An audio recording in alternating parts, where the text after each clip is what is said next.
And you mentioned Cornel West, who by any measure is a pretty fringe candidate, but we all remember Jill Stein in 2016. If West even pulls off a sliver of voters, black voters in particular, that could be the difference in some of these states. So tell us, what's the Biden campaigns? Are they aware of this potential issue, and what's their plan to try to make sure they keep those voters in line?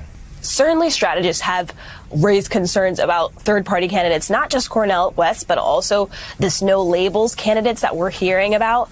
But I think the thing that the Biden world is banking on is Donald Trump. Their hope is that if he is, in fact, the nominee, that will galvanize people in the same way that it did in 2020.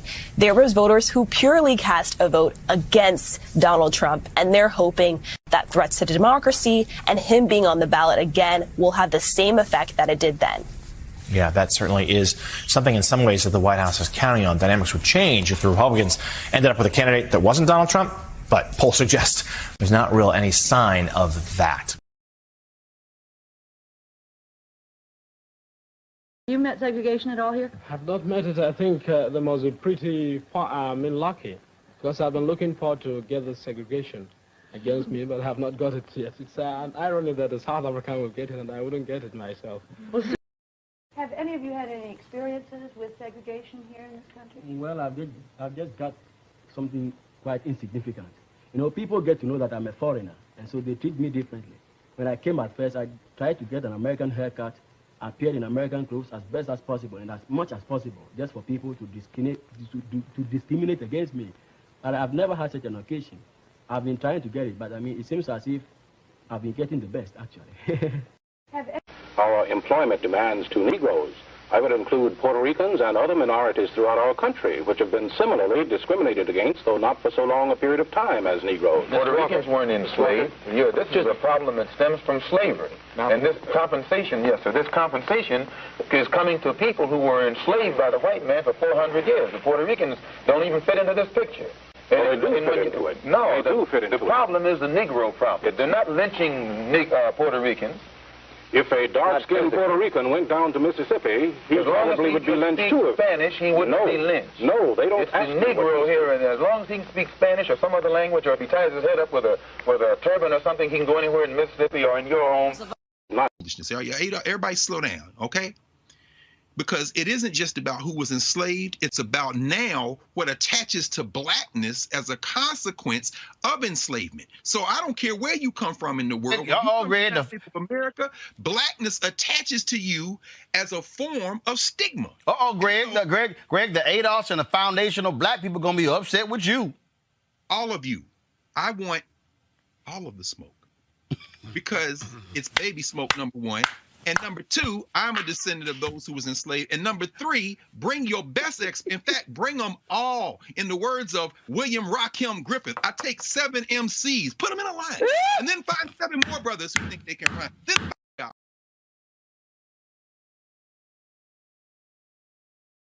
You know, one of the first things black Americans did after slavery? We ran for office.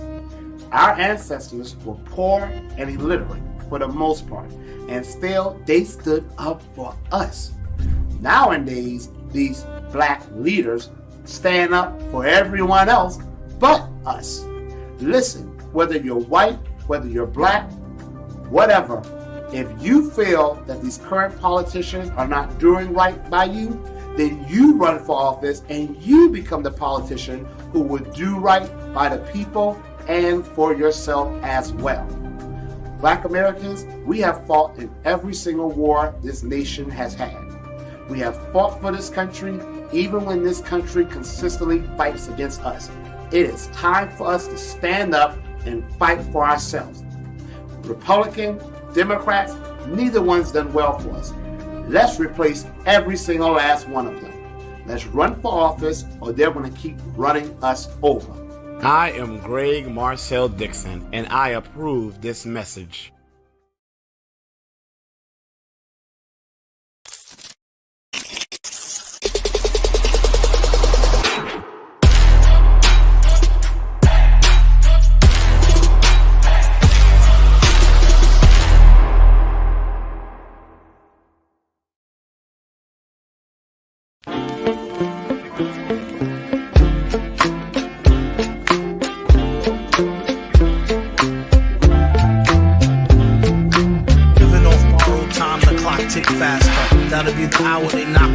blaster. Dick dastardly, a monthly with sick laughter. A gunfight and they come to cut the mix master. And living the true gods, giving y'all nothing but the lick like two broads. Got more lyrics than the church got ooh lords. And they hold the mic at your attention like two swords. Or you the one with two blades on it. Hey you, don't touch the mic like it's AIDS on it.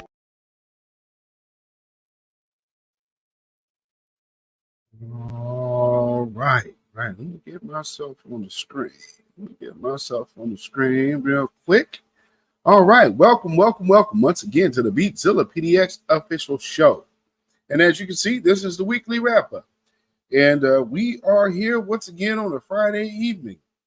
I've been under the weather most of the week, but I even still did the broadcast Wednesday. And so once again, we are still here tonight. So shout out to everybody who is here. If you can be here, then so can I. And that's how we're going to roll. So forgive me if I spend time off screen because I probably still look tired. So you know how that goes. And it seems like there's been one of them summer bugs going around. And it's been making its rounds. That is for certain. So hopefully everybody out there is in decent health right now. Hopefully all is well with the family out there, you know, because we've been feeling it around this part. So hopefully everybody is well. But as you are coming in, please like and share. Please like and share. Share this on your social media, especially because, you know, we need to draw some attention to this channel. And like with the likes, of course, they don't like channels like this getting a lot of wind because, you know, a lot of times we are instrumental in warning you of things to come before they happen. So, you know, that's one of those things. But we are up against it. And there's something I want to show you that's really weird. Something that the UN put up. And, you know, it is very telling about where we're at. But before we get there, let's see who we have in the chat. So we have Lawrence Lilly in the house. Welcome, my brother. Got Lawrence Lilly in the house. We have Judah Queen in the house. Welcome, my sister. We have Brandon Cruz Sings in the house. Welcome indeed. We got our sister Cynthia Newman in the house. Early. Welcome. Appreciate you, sister. We got Blueberry Muffin in the house. Welcome, sister. Right up the way. Got our good sister Key Prince in the house as well. Welcome. We got our sister Rhonda Smith in the house. Greetings. All right. And we have Aquarius Minded in the house. Black first. Yes, indeed. All right. So let's see where we need to go first.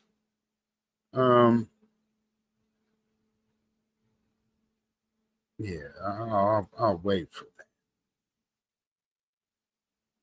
that. Because there's some things that kind of popped up at the last minute. But it's very telling.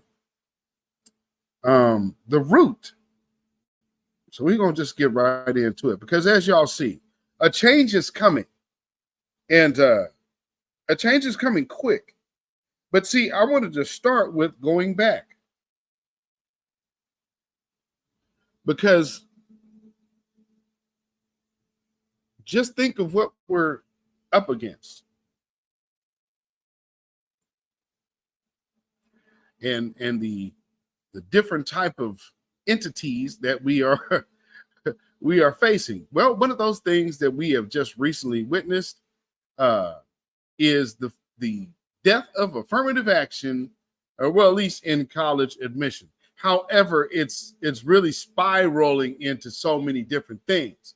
Let's see, we got Black Twofer House, or I'm imagine Twofer, I'd imagine. House, Black Twofer House. All right. Peace, Black power, and reparations to my people. Much love to you, brother. All right. Welcome. Wake up the anger. Yes, indeed. That's a different one. And I ain't mad at that. Oppression maketh a wise man mad. So that is fitting. And speaking of fitting, these numbers that we've shown, yeah, very fitting. Very, very, very fitting. So let me do something real quick. Because can't help but notice some of the things that are already starting to take place. Some of the things that are subsequently being lumped into Black identity, which, of course, we know most likely should not be. But here comes the root. Killing affirmative action wasn't enough. Now conservatives are coming for Black women entrepreneurs. Well, let's see how this reads, because when you say Black women, I guess that's a term that's being a little loose. I mean, we see Keisha Knight Pulliam in the picture. All right. Well, let's see if all of this relates to. Go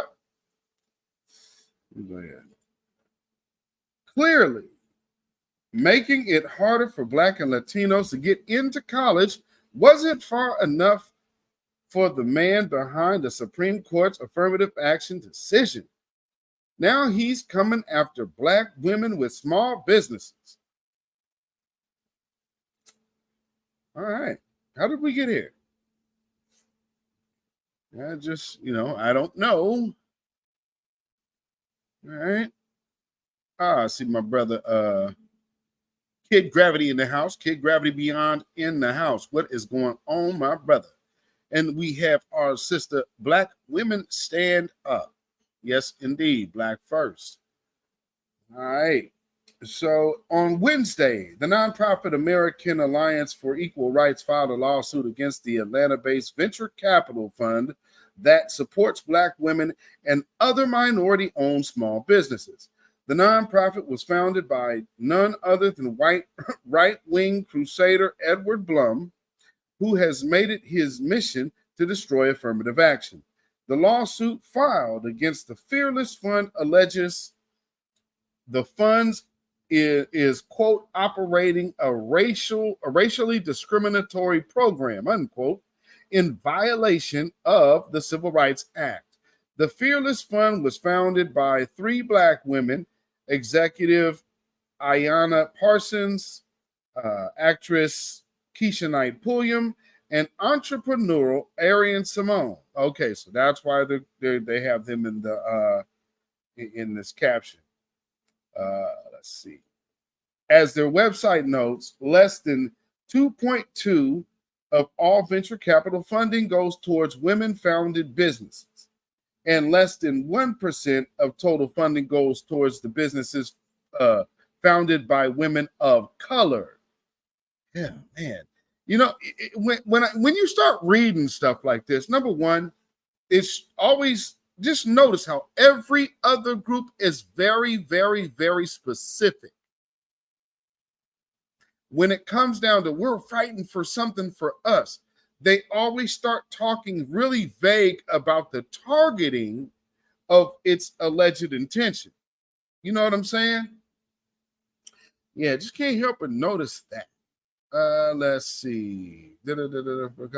And yet, for some reason, folks like Blum are convinced this number should be even lower. It's worth nothing that Blum and his team are clearly riding high from Supreme Court's affirmative action decision. In fact, they cite it at the top of their lawsuit. Well, of course they did. But here's the point. You only need to worry about your community like everyone else.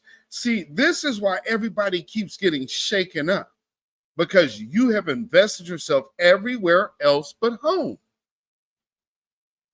And this is what the world is showing you. You don't belong anywhere else but home. So that's where you should be. But a lot of people have that issue. Reginald Jeter, what's going on, my brother? And I don't want to say that this applies to these sisters here, because they're just kind of lightning rods for this conversation in the first place. So, I mean, I don't want to get too caught up on them. But nonetheless, even before the lawsuit, conservatives were looking for ways to weaponize the Supreme Court's decision in the workplace. In July 13th, Republican attorney generals wrote a letter demanding that Fortune 100 companies stop their affirmative action programs. Now, truth be told, you got to understand what all of this is basically in retaliation for. It's all in retaliation of George Floyd and the whole pull-up summer era, which is how has now also spawned the conversation of reparations.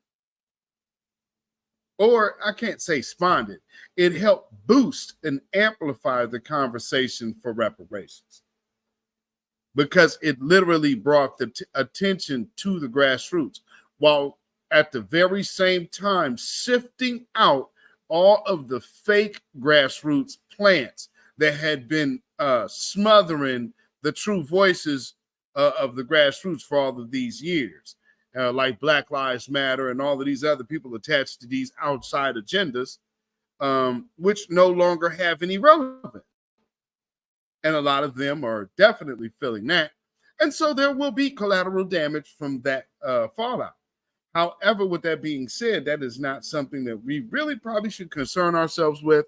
If anyone is still talking about people of color, women of color, our community's issues should be broken down into gender and sections, and then turn around and call Black men divisive for delineating from every other thing that has not benefited our community. That's literally what we get. And so while pushing back on that, you know, hey, I look at it like this. We are speaking, and they have to listen whether they like it or not. And we are seeing that they really, really, really don't like it. And that's good. It's very good. The Root spoke to legal experts who said that that as it stands, nothing in the Supreme Court's decision makes affirmative action within the workplace illegal. Amalia, whatever that last name is right there. NAACP Legal Defense Fund Senior Policy Counsel says that these Republican attorneys generals are trying to make the Supreme Court's affirmative action decision about something it's not. Well, of course they are, because that's what white supremacists do. So again, deception and dishonesty and deceiving is part of the religion of white supremacy, which, you know, we have to, speaking of, damn, it came that quick, didn't it? Ooh, wait, got to show you something though. But I want to go on a little bit further. Let's see. This was another attempt to chill completely lawful efforts to increase diversity, equity, and inclusion by corporations. Now, this part right here is very important. That right here.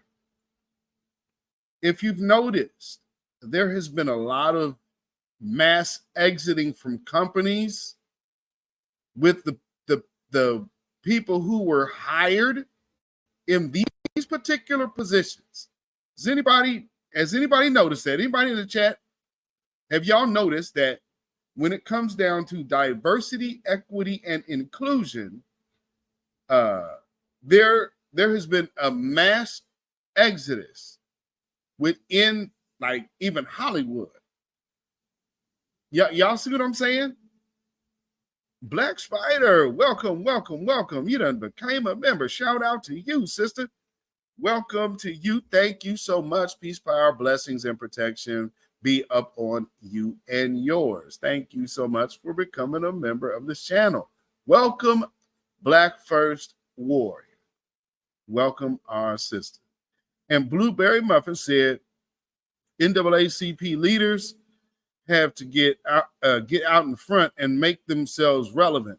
They collude with the Dems and help out immigrants, but do nothing for us. Big facts. Big facts, Blueberry Muffin.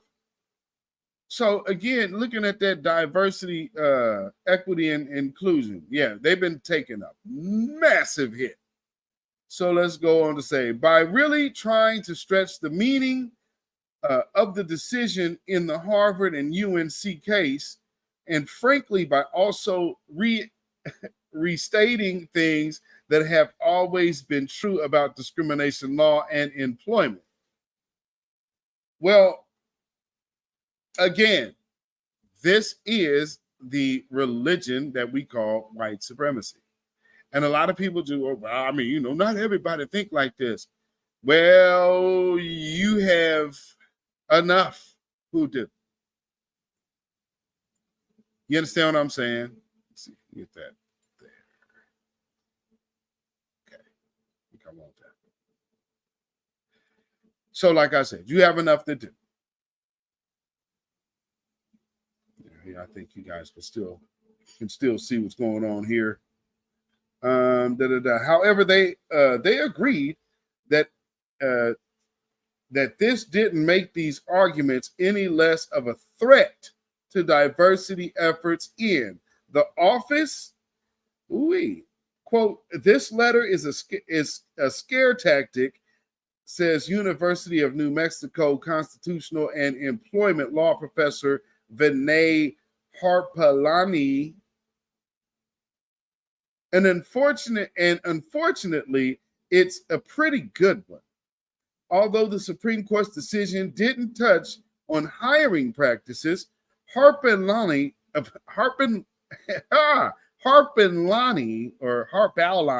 whatever, says that conservatives will certainly try to use it as a basis for challenging race in employment. Of course they will. But this is by design. And let's just think, how much have we heard about, you know, other than using this as a scare tactic? Well, you know, but see, you understand what Republicans are voting for. So y'all, I'm telling y'all better look right now. But see, you better see how the Democrat. You think you're gonna get something from the Republicans? No. We are saying we're going to get something for us. And now that when support, see, that word support is a very large word and a big piece of the puzzle, which everybody wants Black folks to not ever realize that they're holding. You're holding that piece of the puzzle called support. You pull your support. Oh, yeah. So the first thing that people have to do is shame you off your position and saying, hey, oh, no, you don't. I mean, this is, again, if you're being conned and somebody else is successfully manipulating you, then, well, they don't want to break what was going on there. They got a good thing going.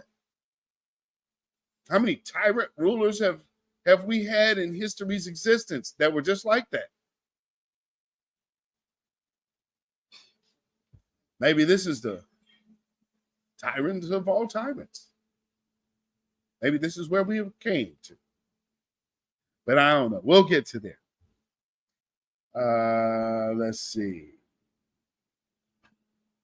Okay, so you went to Supreme Court and I'm confident. Okay, so although the court's decision, hiring passes, blah, blah, blah. But if the case went to the U.S. Supreme Court, I'm not at all confident that they would continue to allow it. Wow. Okay, because, yeah, right here, the law as it is now allows affirmative action in employment. But if the case went to the Supreme Court, I'm not at all confident that it would continue to allow it. So understand, when other people are like, "Oh well, we're not siding up with these supremacists against you." Yeah, you are, and you should get all the smoke that you deserve. Lady F, Black First, check in. Welcome, welcome. Welcome, welcome. You said every president since Nixon?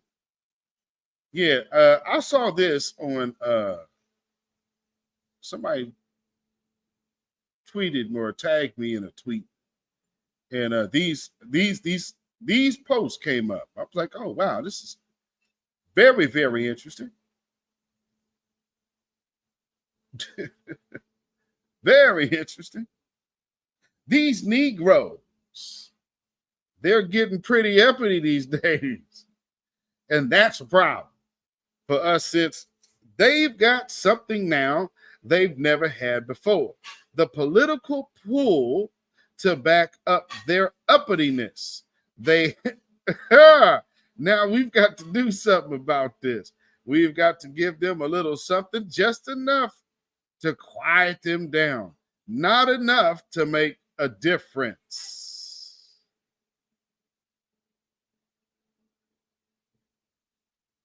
And you can see another quote.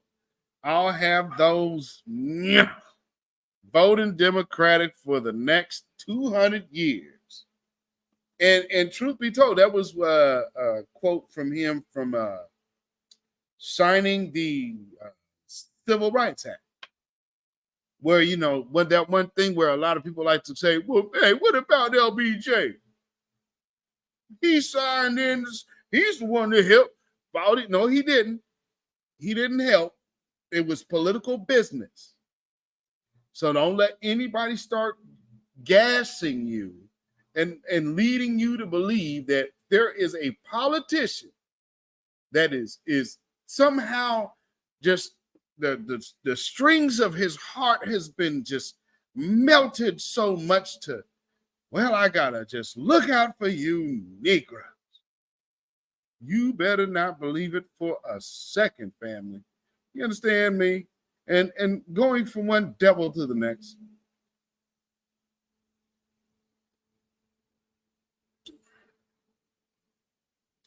Yeah, so shout out to whoever made these, because these are great.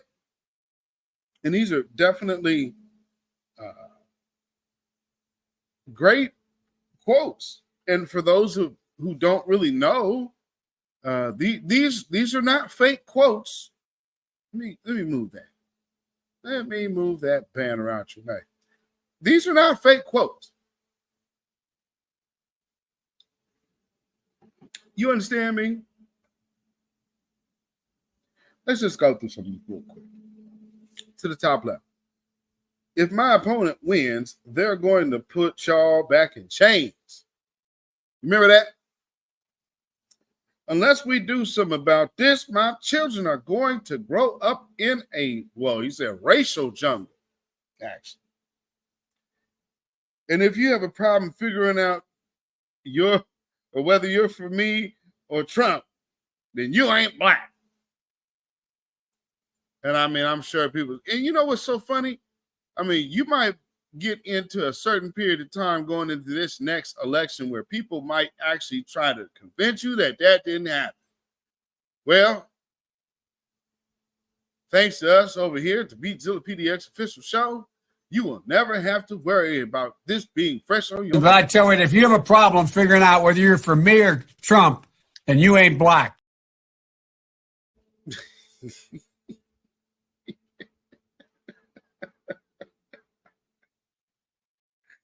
So anyway, let's get back to this story. Well, and I pretty much think, okay, because this is about the end of their part, and the rot, as Professor Black Truth calls him. Let's see where we at.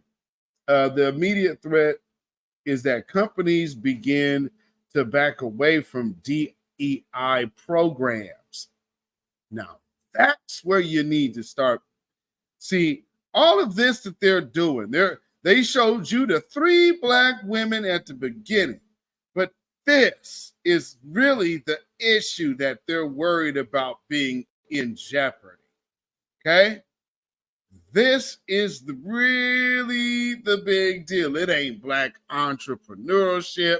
It ain't black women businesses. No, it is diversity, equity, and inclusion programs. Because you know who those center around?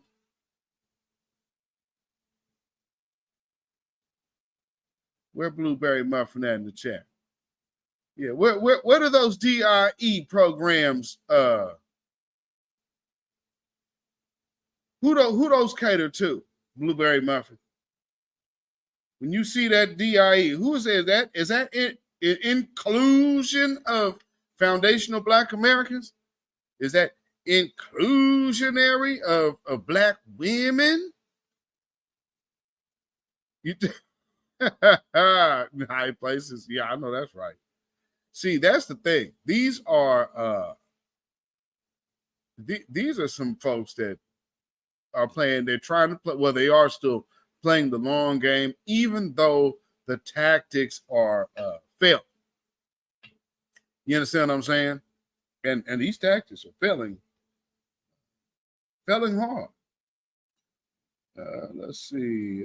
As for the lawsuit, against Fearless Fund, an obvious. Oh, wait. No. Let me go back here. Let's see. What did he say here? Some of these companies weren't really doing that much anyway. So what does that say? That means that nobody was really giving a damn about diversity, equity, and inclusion as when it came down to us and Blueberry Muffin. That is what diversity, equity, and inclusion actually means, ladies and gentlemen. So that the meaning behind the meaning. So just know who that's going to be. It's not going to be us. And, they say women. We all know what they mean. They mean women. And that's the women they mean. So don't ever get it twisted. Do not get it twisted. Let's see. Okay, so they didn't do much anyway. And what they were doing was done only under pressure. Well, of course. The Civil War that subsequently ended slavery is still a war. So it took a war. It took bloodshed for American white folks to say, okay, we have to free other human beings. It literally took a war.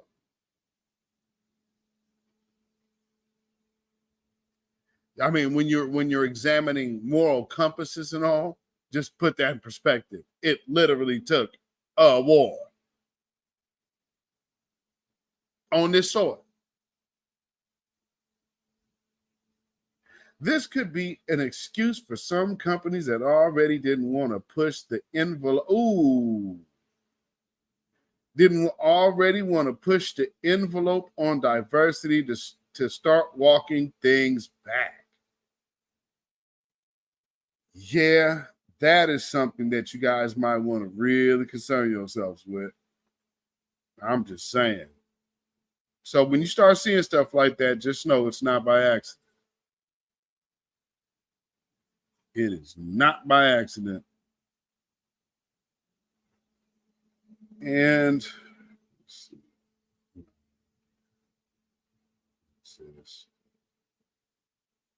Ah.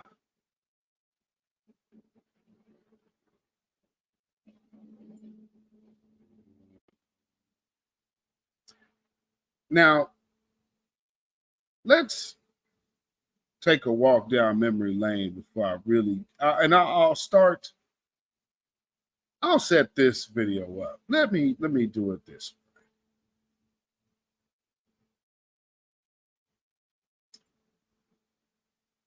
Because the tone of this is very interesting.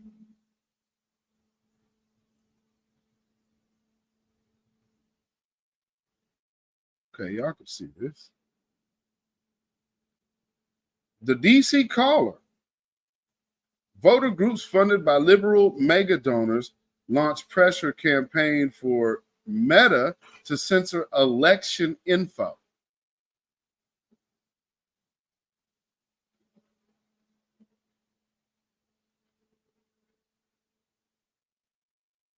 Just let that picture sit there in your face for a minute. So you're getting, so you get a good clear picture of what's happening. Let's see. What does this say? Democrat aligned contributors are financing left-wing get out the vote organizations attempting to influence Meta to suppress election disinformation on its most recent social media app. So I guess that would be Threads. The liberal get out the vote groups came together to sign a letter calling on Meta to censor election, quote, disinformation on the new app Threads. It is no surprise to see these organizations advocating for the censorship of disinformation, a name reserved by mainstream media for any information that makes Democrats look bad. Parker Thayer. In an investigative research at Capital Research Center told the Daily Caller News Foundation, quote, the left's small army of nonpartisan voter registration and civic engagement nonprofits is one of the Democratic Party's most useful tools for winning elections. They rake in hundreds of millions of dollars each cycle by allowing billionaire donors to claim tax deductions for thinly veiled partisan electioneering targeting demographics that widely favor Democrats. Let me now explain to you and remind y'all of why this is a problem for people. Do y'all remember the fund? Y'all remember the fund? Are you feeling anger? Yes, indeed. Yes, indeed. Dark-skinned brother, a member of 6 months. Yes, indeed. Shout out to you, my brother. Our Black First Warrior Squad in the house. Yes, indeed. Shout out to you, my brother. Yeah. You feeling anger? Y'all remember the little video? So they're understand the money that they're putting into this. Y'all see what I'm saying? Now, okay, for those of you who are just now tuning in and may not have seen the very, very beginning of how the broadcast started, I want to play you this clip because it's speaking to the strategy of the Democrats going into the next election as it stands right now. Let me play it. And you mentioned Cornel West, who by any measure is a pretty fringe candidate, but we all remember Jill Stein in 2016. If West even pulls off a sliver of voters, black voters in particular, that could be the difference in some of these states. So tell us, what's the Biden campaigns? Are they aware of this potential issue, and what's their plan to try to make sure they keep those voters in line? Certainly strategists have raised concerns about third-party candidates, not just Cornel West, but also this no-labels candidates that we're hearing about. But I think the thing that the Biden world is banking on is Donald Trump. Their hope is that if he is, in fact, the nominee, that will galvanize people in the same way that it did in 2020. There was voters who purely cast a vote against Donald Trump, and they're hoping that threats to democracy and him being on the ballot again will have the same effect that it did then. Yeah, that certainly is something in some ways that the White House is counting on. Dynamics would change if the Republicans ended up with a candidate that wasn't Donald Trump, but polls suggest there's not really any sign of that. So absolutely no tangibles. I mean, that's what you're getting right there, right? Absolutely no tangibles. But now you have all of this money aimed at foundational Black Americans to promote whatever. Where is that? I know I got that in here, don't I? Where is that?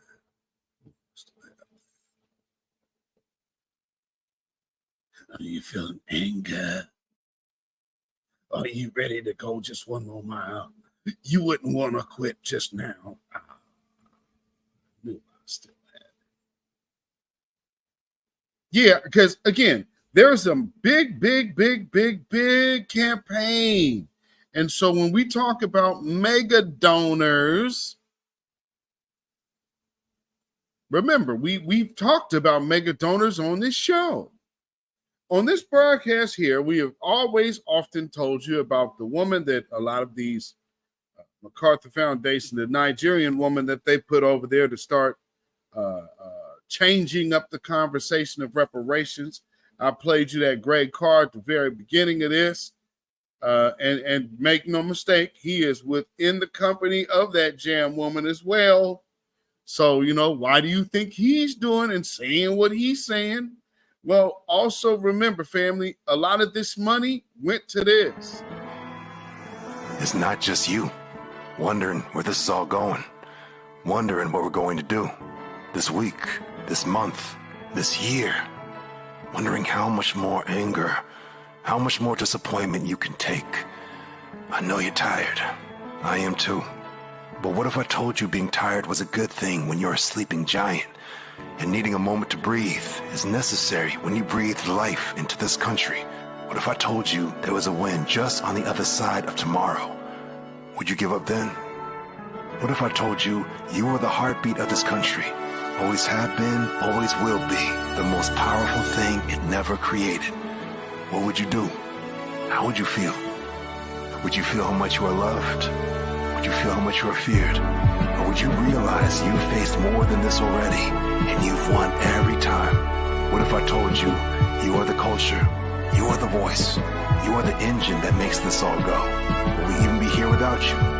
What if I told you there was a future being created right now, and it couldn't happen without you? Would you create it with me? The power is yours. Join us.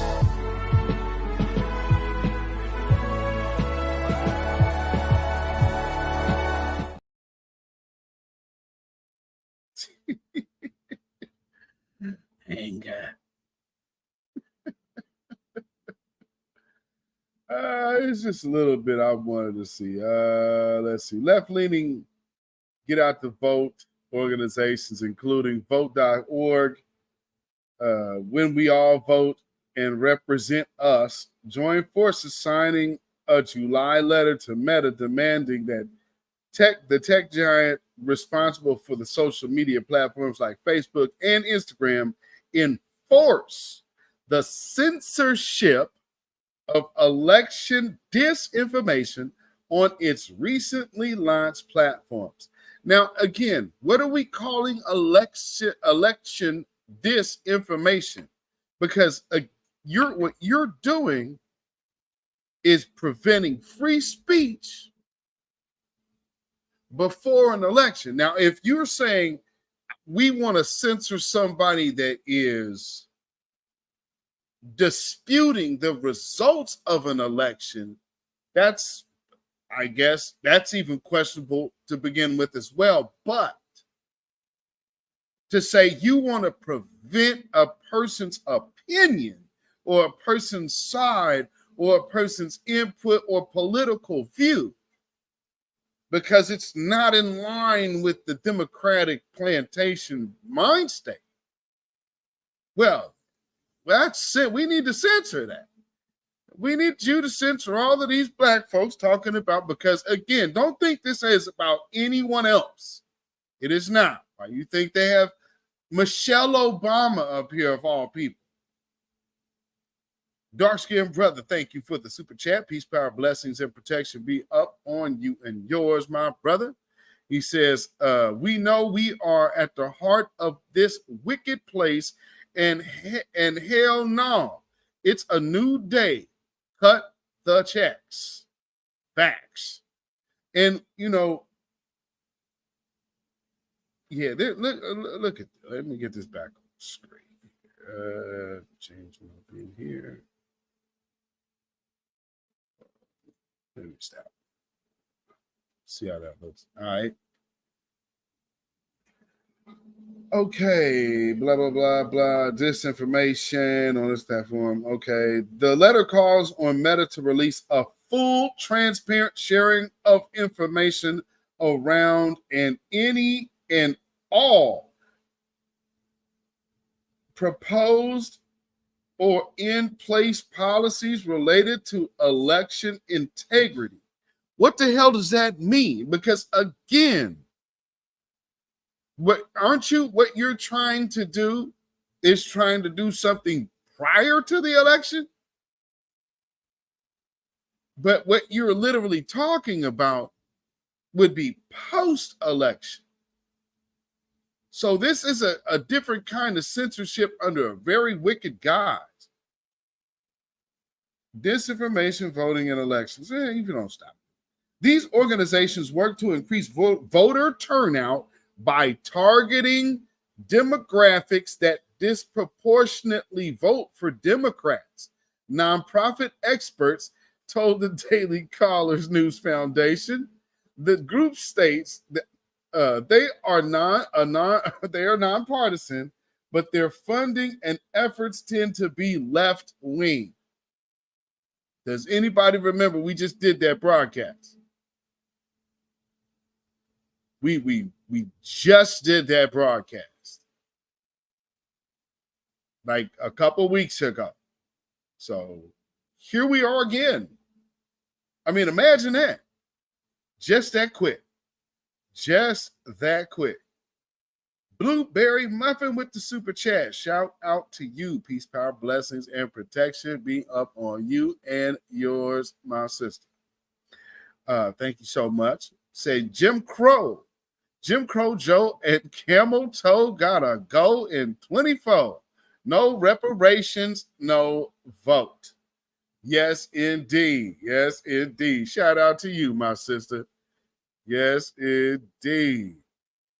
And Brandon Cruz said they're pandering real early this year. They have to. The writing's on the wall. The writing is on the wall, and them chickens is coming home to roost. All that because again, they're mad at WikiLeaks for a few things, and one of the things that they're mad at is that them Hillary Clinton DNC emails is a beast when it came down to black folks. Don't promise them nothing. Listen to their issues, repeat their own problems back to them, and promise them nothing. Well, you in a whole different situation right now. So yeah, look at now. This is how they're talking about certain demographics. You know who that usually would be voting. So this is like another way of saying, hey, these Negroes ain't voting the way we want them to. And we need to figure out how to get them to do what we want. Let's see. Demographics, the group states, they're nonpartisan. Okay. It's no surprise to see these organizations advocating for the censorship of disinformation, a name reserved by the mainstream media. And then we already heard that part again. Let's see, investigate. Well, I don't know why they always repeat these same lines. Let's go down. The left's small army of nonpartisan voter registration and civic engagement nonprofits is one of the Democratic Party's most useful tools for winning elections. They rake in hundreds of millions of dollars each cycle by allowing billionaire donors to claim tax deductions for thinly veiled partisan electioneering targeting demographics that widely favor Democrats. I've already showed you that list of donors. Those are names that pop up often around these groups too. Often. So, I mean, people aren't just making this up. I think that's pretty much what I wanted to get to, because I just wanted to point out the fact that they are actively seeking to circumvent the message of the grassroots, and they are working hard day and night to come up with something new that they can combat us with, and so far they've been coming up empty, and rightfully so. So let me see, where do I need to go?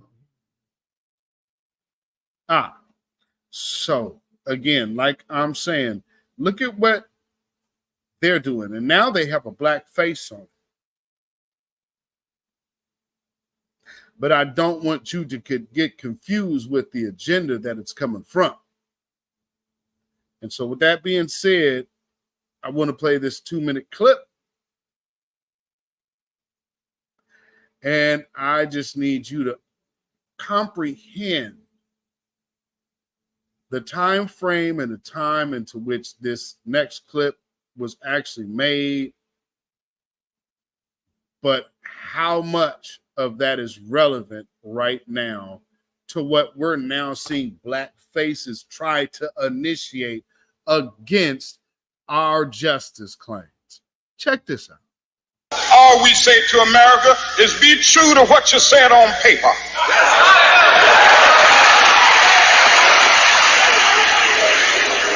If I lived in China or even Russia or any totalitarian country, maybe I could understand some of these illegal injunctions. Maybe I could understand the denial of certain basic First Amendment privileges because they haven't committed themselves to that over there. But somewhere I read of the freedom of assembly. Somewhere I read of the freedom of speech. Somewhere I read of the freedom of press. Somewhere I read that the greatness of America is the right to protest far right.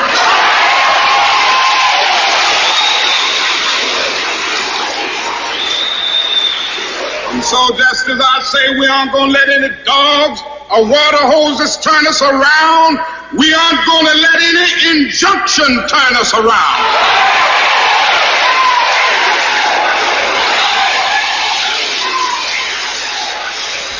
Well, I don't know what will happen now. We've got some difficult days ahead. But it really doesn't matter with me now, because I've been to the mountaintop. I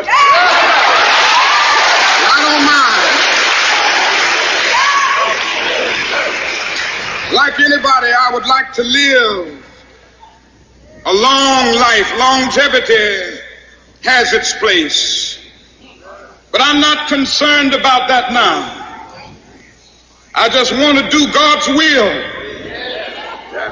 And He's allowed me to go up to the mountain. And I've looked over and I've seen the promised land. I may not get there with you, but I want you to know tonight that we as a people will get to the promised land.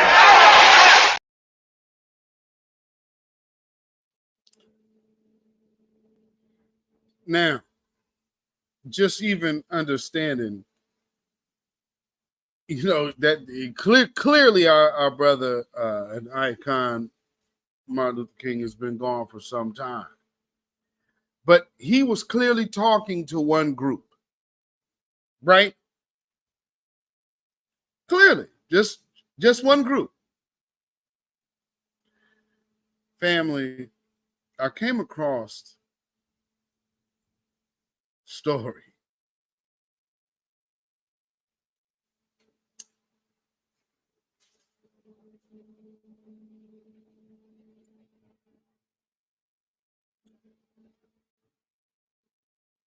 Do y'all see the headline?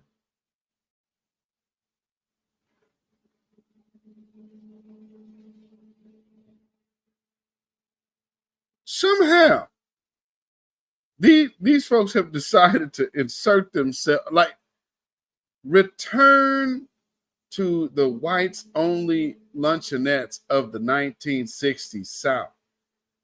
U.S. Supreme Court strikes blow against LGBTQ plus rights. How do these two go hand in hand? How are these two mentioned in the same breath? It makes no sense. And this, yeah. The hell? That's not the right story. What's that? Where is the story at? Anyway, the reason why, and this quote is from a story about what a damn story. Oh, yeah. It's about people that now no longer have to I guess if like it was a company that made a small business that made, I guess, wedding invitations and whatnot. And you know how some people might do, because you know they're conservative and Christian and whatnot. So you wanted to go to them to have them do your wedding, your same-sex wedding stuff. And so there's been lawsuits for people not electing to participate in that. One of the big cases was actually here with a place called Sweet Cakes. And I mean, that's been going up and down. Went all the way to the Supreme Court. Danae Hopped. Welcome, Danae. Maxwell Jenkins in the house. What's going on, brother? Yes, indeed. What's going on, brother? All right. So y'all see what time it is. So we're showing you they're trying to really manipulate the moment, put a lot of ideas in play that really, truly have nothing to do with us. And we have to address that. Shout out to my brother Dwan B, who is hosting a Friday night music space.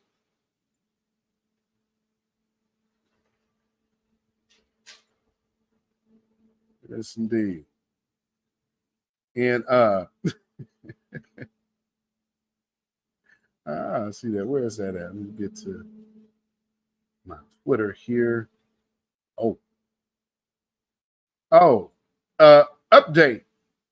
Update on the sister that went over there to Dubai acting a fool. First Dem News is reporting that a rental car company is now demanding $10,000 from a Texas influencer who has been detained in Dubai for 3 months. Tierra Allen, a Texas woman detained in Dubai, is facing a 2-year prison sentence and a $10,000 fine. The case against Tierra Allen, age 29, claims that she slandered a car rental company and screamed publicly. Allen has been stuck in Dubai for 3 months on dubious charges. Her UK-based legal advocate said. Oh, wow. Okay. Tierra Allen's road name is rode home from Dubai may have just gotten a little more difficult. Authorities in the United Arab Emirates have prohibited the 29-year-old Texas resident from leaving the country since April, when an employee of a rental car company accused her of screaming, an argument that was a violation of a local public decency law. Wow.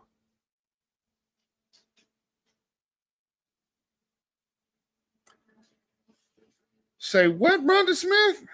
I just now seen that in the chat. I heard on the radio that Reverend Al is having a march on Washington later this year. Give me a break. Somebody, he and Reverend Barber need to stop. Oh yeah, with the marches, because politicians don't care. And what is he marching for? What they trying to get? Because they ain't asking for nothing other than voting rights, and our voting rights are fine. It's the voting rights of tethers that are having issues.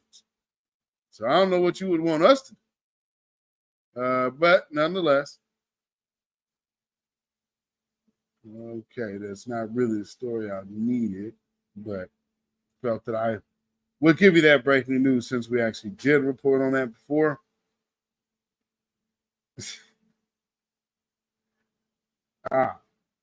But okay, there we are. Because I want to touch on Jonathan Majors, and I'm also going to touch on the crazy Karen that actually got herself fired from Colorado, Miss Erlisha Campbell, idiot. And we're going to talk about Jonathan Majors. But real quick, I want to show y'all something that I found was so weird. So y'all got to look out for these, because again, you know, we ride heavy against them Democrats over here, right? Don't get it twisted. That means that we're all of a sudden supporting the Republicans and Donald Trump. No, we are supporting our interests. And so in the efforts of continuing to further the support of our own interests,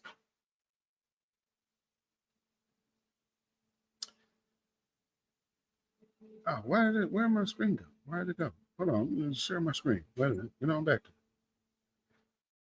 I have to show y'all this because, you know, this is something that you're probably going to start seeing from the right.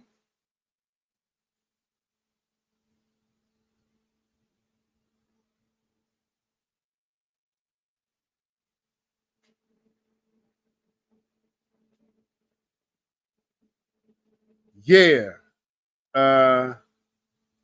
Yeah.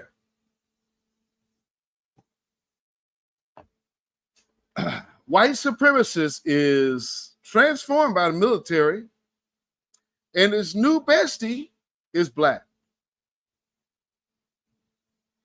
And this is from Wealthy Living, with a bunch of stock footage with the Singhalese man right here. So I don't know even what army they're supposed to be working for. Nonetheless, he learned a lot when he left his one-horse town and joined the army. But the most valuable lesson was that his racist views were not valid. What a story of friendship and overcoming prejudice. The army offered him offered him an out. John joined the army in 2006. In his small town in South Carolina, he was tired of having dead-end jobs, and the mechanic shop he had been working for went out of business. Oh, a small town boy. Look at the great stock footage there. That's having fun right there outside. He was raised in a single stoplight town, and his parents were and are still pretty racist. Raised by racists. It's wrong to act like that.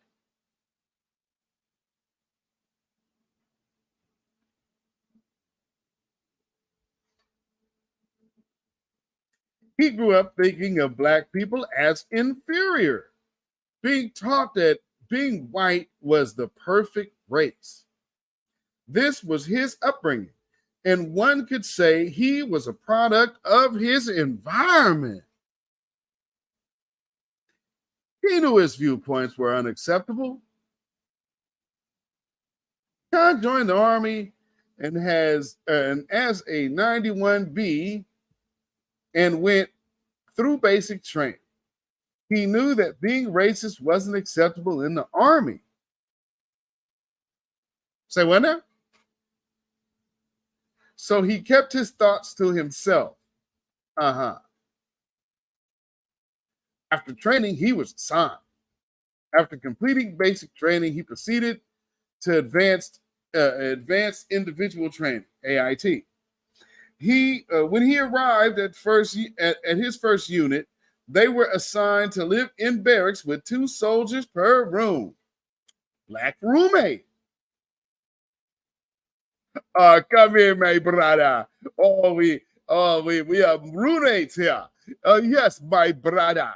We are roommates. Have some of my Indira. Do you like Chola? John walked into his assigned room and was taken aback to find his roommate was black. No, this man's an African, and he probably doesn't put B on his paperwork in America. Seeing that you're from South Carolina and all, you would know the difference, right? Problems rooted in his racism. Wow, shocker. At first, they had some issues, which are now realized were rooted in his racism.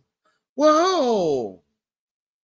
John complained that to his NCO about his difficulties with his roommate, but was told to get used to it and nothing could be done. They bonded.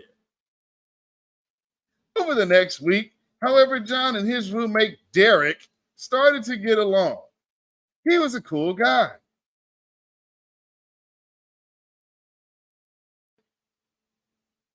Derek is a safe Negro. I mean, like, he actually comes from one of those towns that I'm from, and he doesn't like to rock the boat either.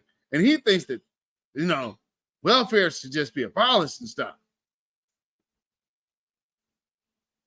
Now, of course, he's a first generation immigrant, but, Derek's cool because that's like his name. He has one of those real cool names. Like, it's Derek Joseph Thomas.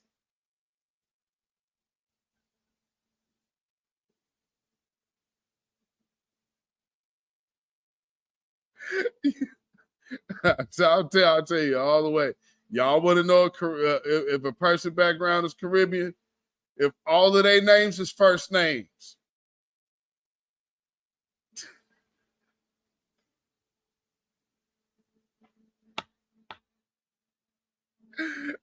It's a damn giveaway. Derek Joseph Thomas. You wouldn't know if you put that on a sheet, you wouldn't know if they put his last name first. John got to know Derek better, and he realized Derek was a cool guy. He must have really been a safe coon, wasn't he? Out and drunk. One night when John was out in town drinking with his then girlfriend, an argument broke out with another person. He had his back. So Derek was stepping right on in time to be security for old drunk racist John, huh? Oh, man. Boy, first I thought you was just a nigger, but you're pretty cool, Derek. Yeah, man. Oh, boy, oh, boy, oh, boy. Coincidentally, Derek was in the same bar and stepped in to defuse the situation. He could have lost everything. The next morning, John woke up and realized that if he had gotten into the fight, he would have gotten in trouble, especially since their unit had recently experienced several alcohol-related incidents.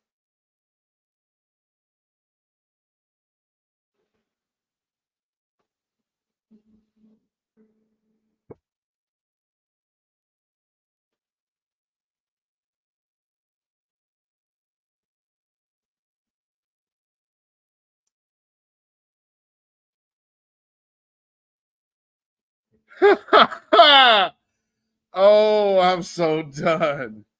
Buddies watch each other's backs, bro. Man, that was really cool what you did, Derek. John expressed his gratitude to Derek, who replied, nah, man, we're in the same unit. We're buddies. Yeah, where's Derek from again? We've got to watch out for each other. No need to thank me. I know you do the same. You out your mind, bro. Derek's the one that, yeah, okay, so Derek's the one that goes out on trips with a bunch of strangers that he don't know. And be like, oh, no, it's cool, dude. No, it is not.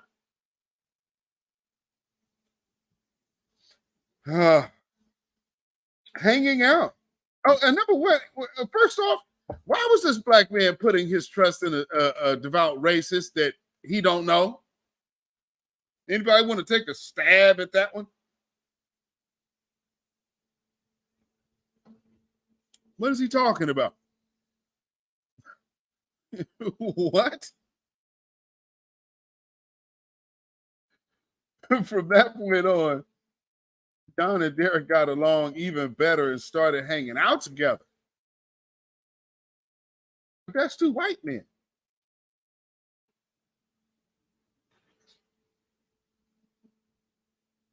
Okay, am I confused?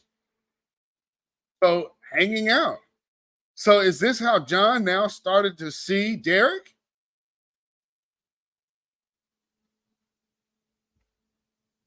I mean, this is absolutely comical. Invited to a wedding. A few more months passed and Derek invited John to his brother's wedding. It was a few hours away from where they were, and Derek thought it would be fun for John to attend. Okay. A wake-up call. Although John had already shed much of his racism by then,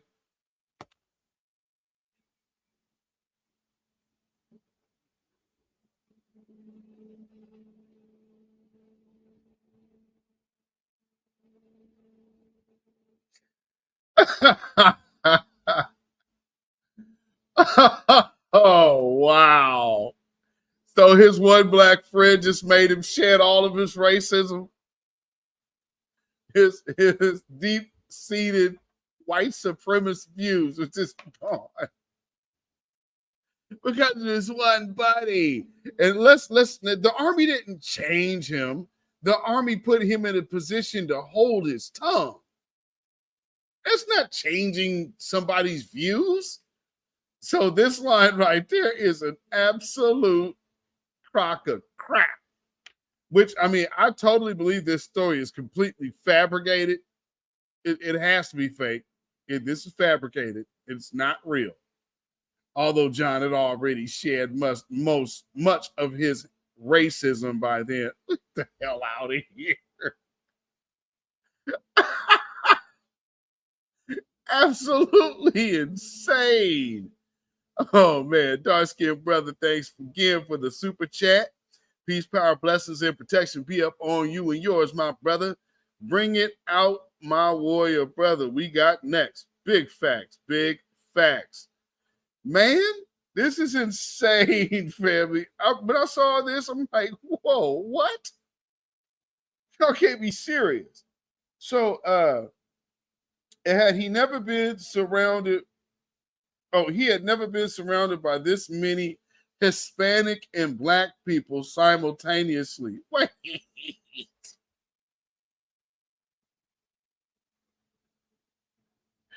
Wait, how do we get there?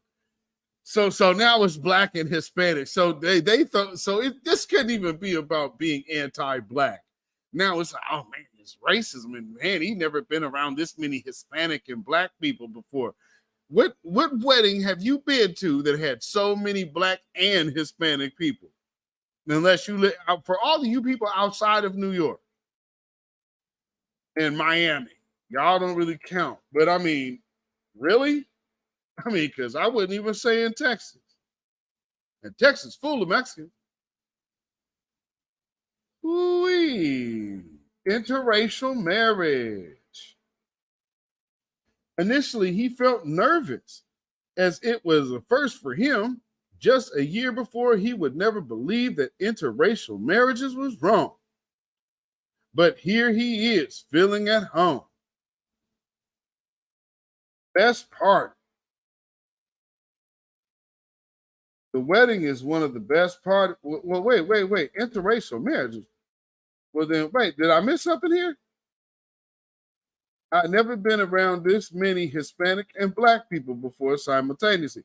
Well, this woman's not Hispanic. And not to mention, your stock footage literally has London Bridge in the back. Isn't this London?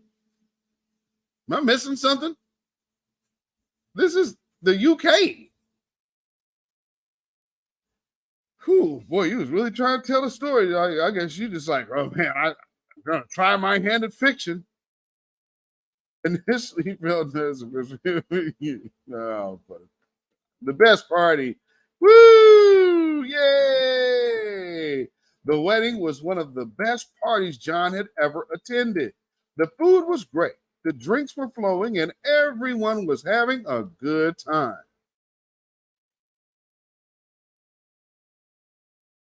He is done with racism.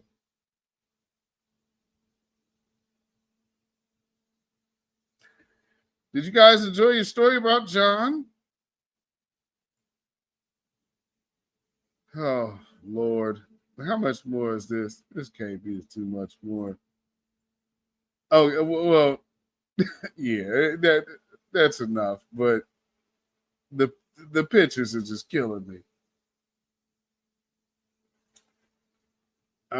So there's more to that. If I don't know, let me know. I'll tell you what. Let me do this. If you guys want to check out more of this wacky story,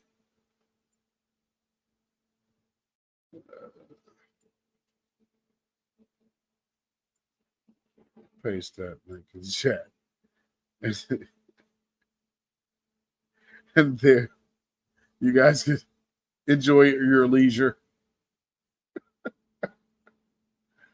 Oh, Lord. Oh, man. Okay. Yeah. Oh, man.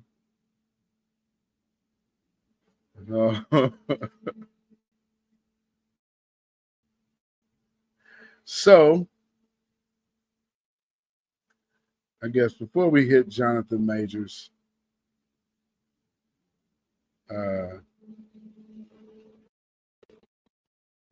let's talk about how some of these things are really kind of just happening. It's like, how you see in London bridges falling down, man. That's funny. I just talked about London bridges. Oh, speaking of, before I get to this blackface Karen nut, get that out of there. Family, have y'all seen the new statue at the UN? And we talk about this beast. I think that's putting it lightly. Yeah.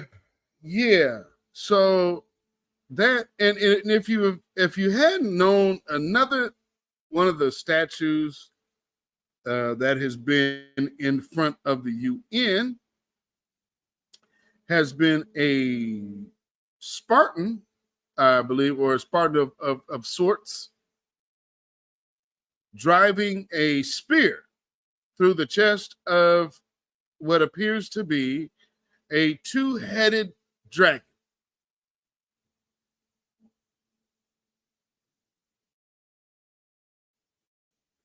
And so, this is very interesting. Things you should just take note of. And this is where they put international money and efforts into, because this just simply is what they are into on an international scale and scheme of devilry. So I'm not sure. Let me see. Let me get this in here. Let me see if I can get this picture in here.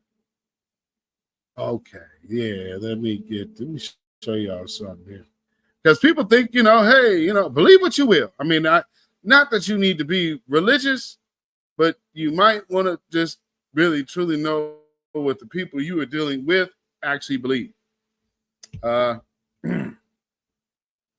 So this would be a statue that would, and of course, we understand who it's coming from. So it's not an ode to any higher power other than the base god to which they serve. But going into scriptural basis for why they would do something like this, Daniel 7:3 says, and 4 great beasts came up from the sea, diverse and one from another. Well, this definitely has diverse colors. It's, if you notice, the particular colors of this beast are that of the LGB and trans and more flag colors. Those diverse colors. All right. And it says, verse 4 says, the first was like a lion and had an eagle's wings. I beheld till the wings thereof were plucked, and it was lifted up from the earth and made to stand up on the feet as a man. And a man's heart was given to it.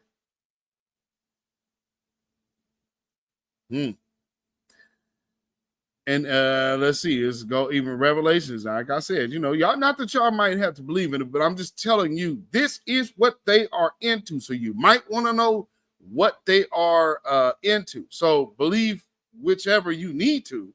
But I'm just pointing out to you what they are into. Revelations 13:2 says, and the beast which I saw was like unto a leopard, and his feet were like the feet of a bear, and his mouth was as a mouth of a lion. And the dragon gave him his power and his seat and great authority.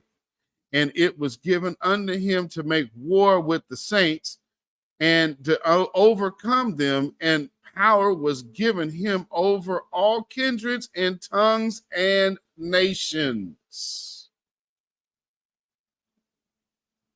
So there is one part of that you might want to worry about. That whole issue of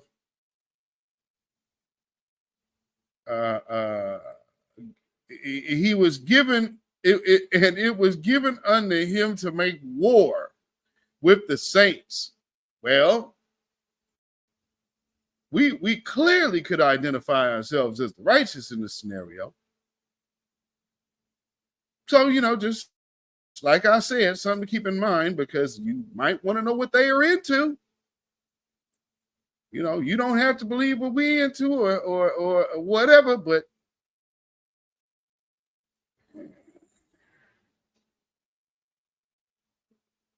when you think of the UN, is power not given unto it? It's pretty clear, isn't it? I'm just saying. It is very clear. So this is what they're promoting. I mean, they're just putting it out there in your face. It is what it is. This is what they into, family. The beast and power. And so, when you start breaking down what some of those things mean and some of those key pieces are, then what seems like religion actually seems like common sense. But that's because you only knew religious fanatics. When you're really dealing with the truth, there is no religion. Because there is no system of control. It's just simply the truth. But, that's the whole point of having confusion in the midst. So, like I said, there was an incident I guess it's in Colorado, with this woman running around, this Karen running around in blackface. I guess she just recently got her ass fired, and rightfully so. Rightfully so, because she should be fired. Her name is Ursilia Campbell.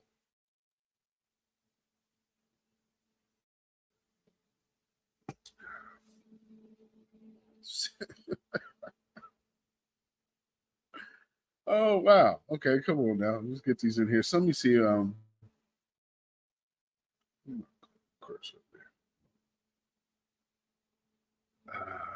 Okay, so this does a lot of quoting of what she says in here, but let me see what this says.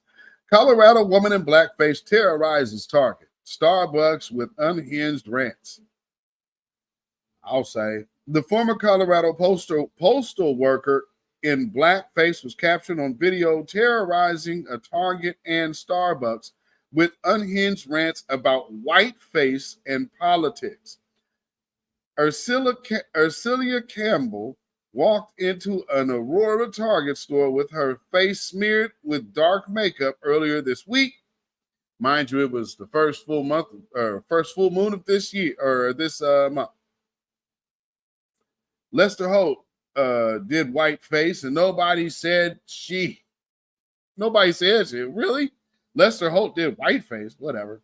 Campbell can be heard telling an employee who confronted her about the offensive face paint.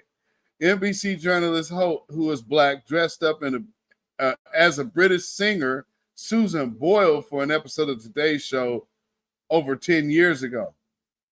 Campbell also demanded she see the store's pride section and became frustrated when the gobsmacked workers told her that Pride Month ended in June.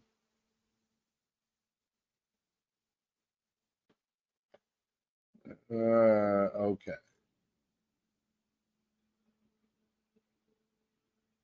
Wow.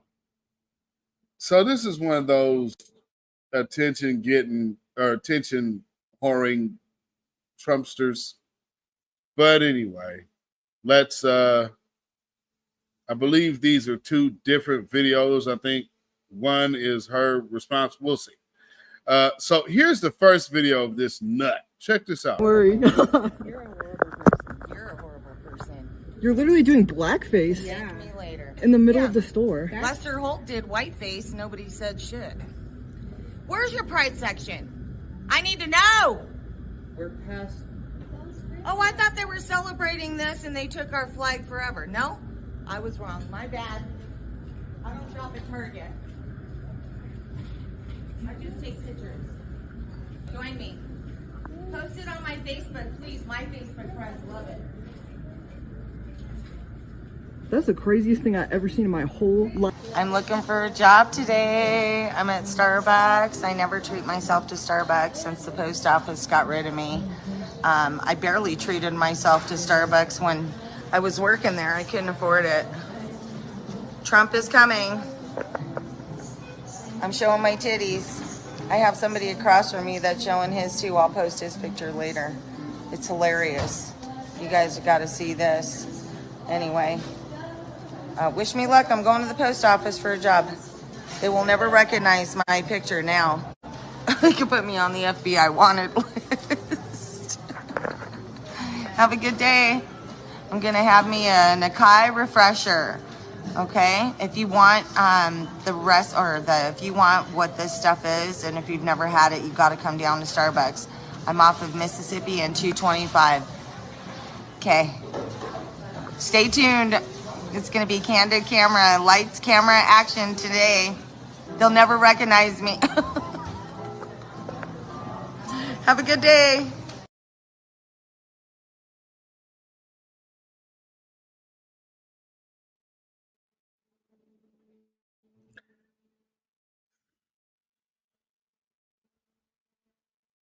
Let me see if this is different. Just one second.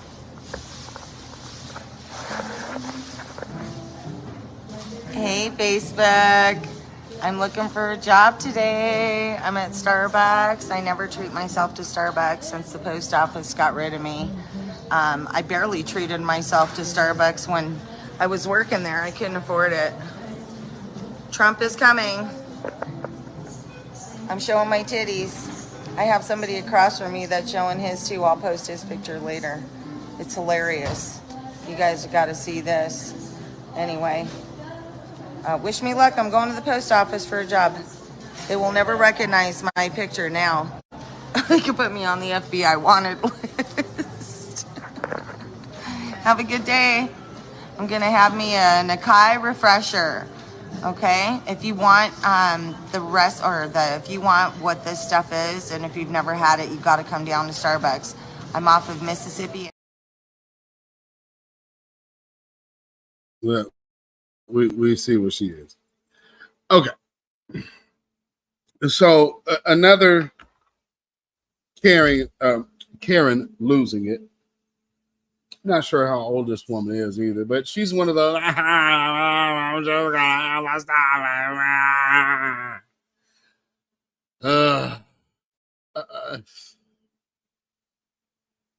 really needing attention, but this says a lot because that means that when you see changes in public,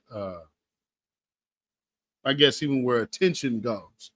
For instance, y'all remember when there was supposedly a Facebook whistleblower, and what were they blowing the whistle on?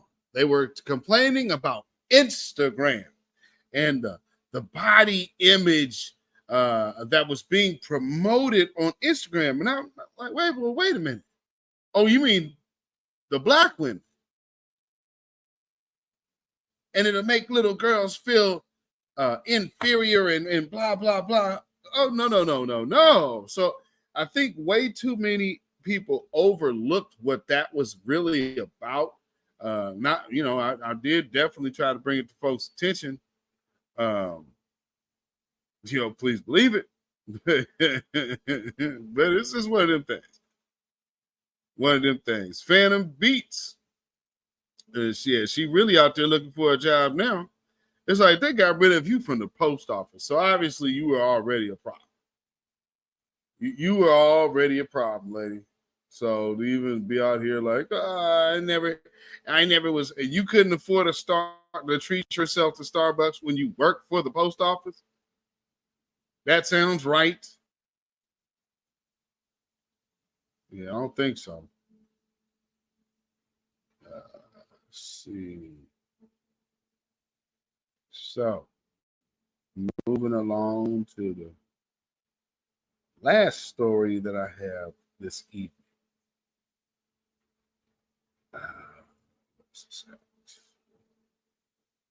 Bear with me 1 second. Well, actually, before we get to the story, Reginald Jeter says she's lying. Oh, we already know she's lying. And something that she did within the midst of that was saying, Trump is coming, Trump is coming, Trump's coming, Trump is coming, after we give a crap. But I don't know what the whole point of talking about Trump is coming and then being in blackface. But I guess there's a few ways you could look at that, to be quite honest. But nonetheless, before we get to Jonathan Major's piece, I want y'all to understand again, we do not endorse any political party over the other, because our agenda is the business of Black empowerment. So whichever party is doing the best business with our community for our best interest, specifically, then hey, you it is what it is. It's business. So when you start seeing people coming out talking about, oh yeah, we for Trump, and again, I'll just say this for real, as there should be no Black entity coming out praising no Donald Trump as, oh yeah, man, we gonna rock with this man. And even more so, if you were an Israelite claiming to be a Hebrew Israelite, you absolutely have no business even getting out talking about we're going to be blacks for Trump. However, we always have been saying, we've said for years, well over, I guess, decade at this point, and there have been known infiltrators in certain groups or suspect people in certain groups. And we're talking about plants that right now, for some of y'all, have major validity. I mean, I watched the rise and fall of Brother Polite before most of y'all even knew who the hell he was outside of Sarnetta. He took off, bam, and then you seen what the deal was with that. Now people can watch what you say because you think I don't have to hate on the man. No, I was around in 2013, so I don't know what you're talking about. I'm very well aware of the rise and fall of him. So, yes, indeed. But nonetheless, like I said, there are some people out here who are doing some suspect things that I would strongly encourage against. And if nothing else, I would tell anybody listening to it, you might want to go and alert around people talking like this. Check this out. I'm here to support Trump. My brother's gonna come over here. I want them over here with me. Come over here. So I'm here to show Jack Smith that he's a punk. That's right. And that he's an ugly sellout. That's right. And I'm here to let him know that he's going to jail for treason. That's right. That's right. Him and Biden and Obama and all of the other suckers that are going against Trump for no reason. They want to parade the man that we call King Cyrus like they did in every other country. They'll conquer the country and parade the king around in handcuffs to humiliate us. But I'm here to testify that you will be humiliated. That's right. Because I'm here to humiliate you. Because you are a sellout and you are a person that is evil, breaking every rule and law. And the Bible says the sons of perdition must be revealed and moved out of the way. That's Trump right. is simply allowing them to reveal how they don't have to keep no laws. That's right. That's right. We have to keep all laws. We can't do nothing. We run a red light, we go to jail. These people here are free.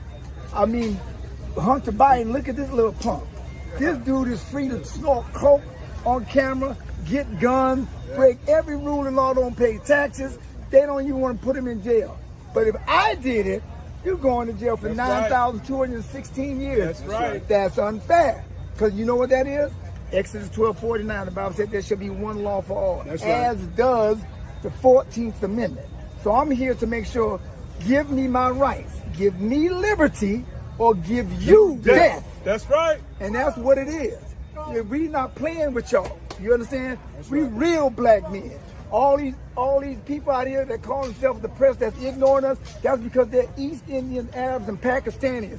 That's how I know who Ishmael is. And you're the one I'm going to get. You're going to hell, punks. That's right. Right. Blacks for Trump. Blacks for Trump. Yeah, I'm talking about you. Blacks for Trump.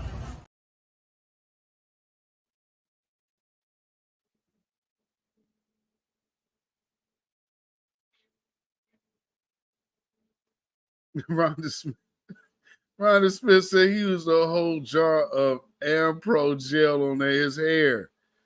I'm looking at like, why does it look like his edges is slicked over?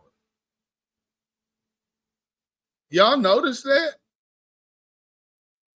Like, why is his edges slicked over like that? Well, probably whatever.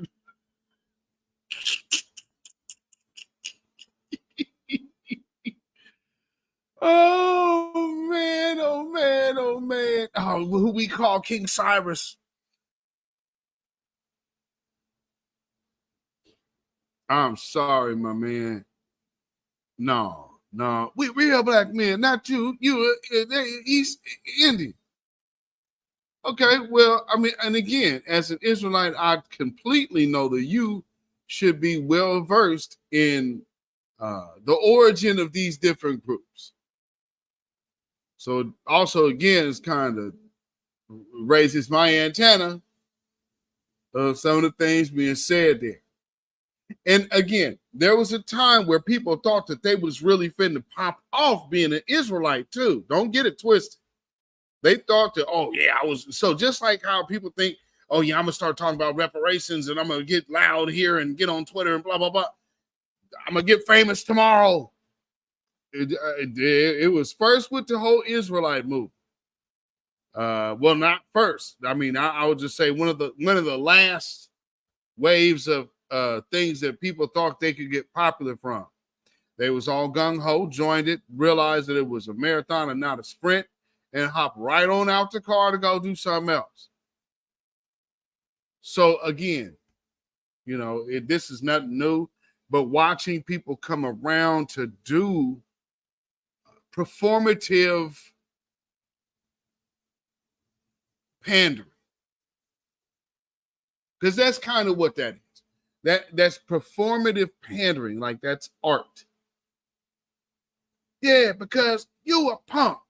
And this, and we, so he using all of these certain terms. All right. And then you got the brothers back, and the one brother got a damn turban on. That's right. That's how, come on, bro. Y'all out here with black. Y'all are literally here with shirts on that say Blacks for Trump. That's how you're representing. Telling you he ran with Yahweh ben Yahweh. Yeah.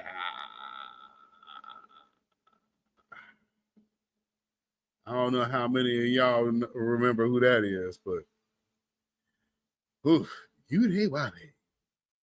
Thank you, Yahweh, for Yahweh ben Yahweh. Are you ready for Yahweh ben Yahweh? Have you tuned in to hear the great news from Yahweh ben Yahweh? Boy, who is old enough to remember that? And then they had that Negro doing whole broadcasts from prison over the phone. Yeah, then see, they got me down because they don't want y'all to know the truth. Yeah, Yahweh ben Yahweh was quite a different character. There's been quite a few of these individuals. Yeah, Yahweh ben Yahweh, Malachi York. There's been a few of these different folks to come around. Yeah, that's Blacks for Trump guy is a former member of the Israelite group. Okay, and that's yeah. That's it. That's it. That put two and two together. That's all I need to know. Because it's like, okay, well, where are you from? Because, you know, if people like, there will be people that people do not like, but will you be able to actually come out and say this person has done X, Y, and Z and is wrong and no good, wicked? DSM, boy, that is a hell of a name. Well, DMS. Say, I noticed that Homeboy was being interviewed by the DNC official network. What was that, DNW or whatever? I thought that was DW. DNC network and the Dems have their own media platform. Bet you that they will edit their mess out of this. This to show show that the FBA is our Trumps. Oh, yeah. Well, you already know that's what this was about. But not just FBA. It's like, see, you also trying to put the Israelites in that same bag. Because see, what they need to do is they're trying to catch a wave because the old black garb is dying. They're dying off. And they have no connection with what, you know, see, they had an end all those years with the black church. Well, the black church had to get itself cut off because of that.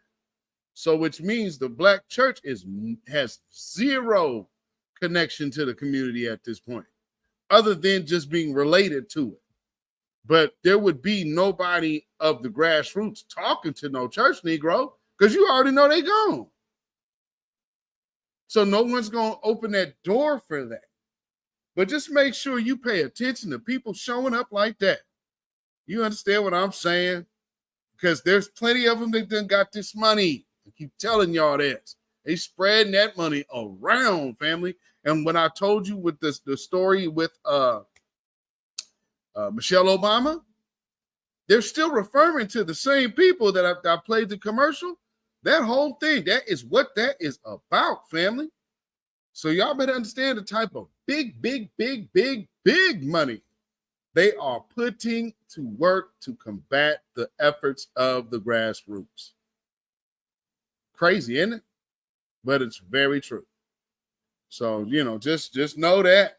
Know that, family. And family, yes, hit the like button. Hit the like button, family.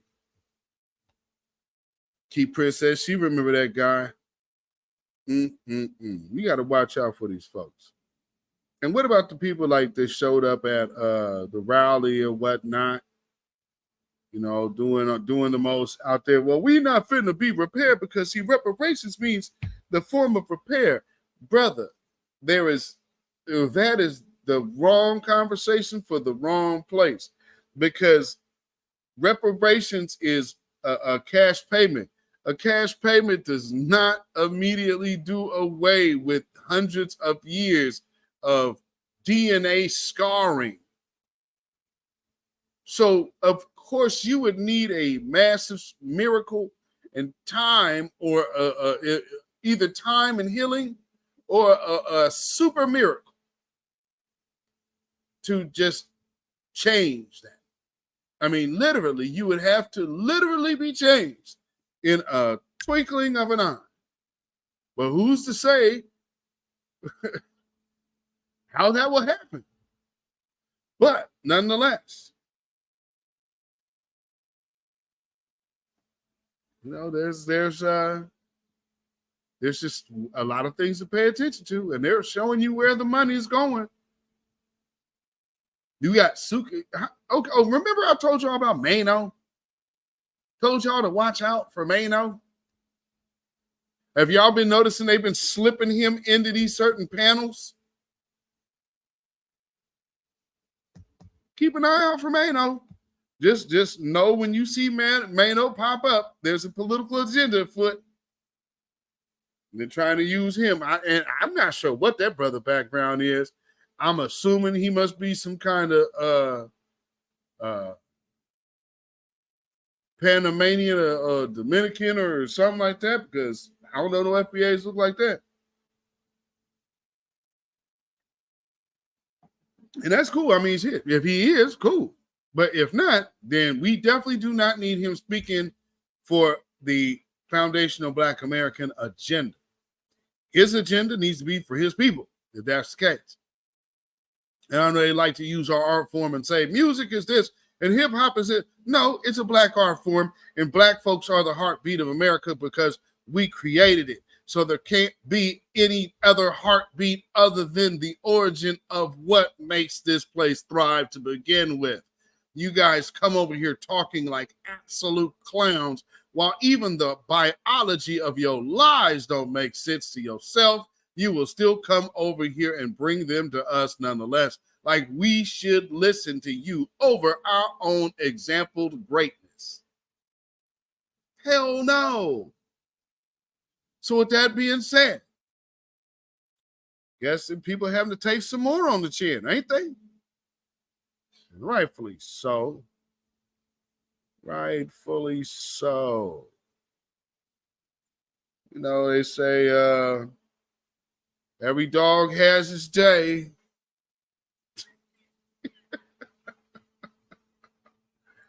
And it looked like a dog done had it.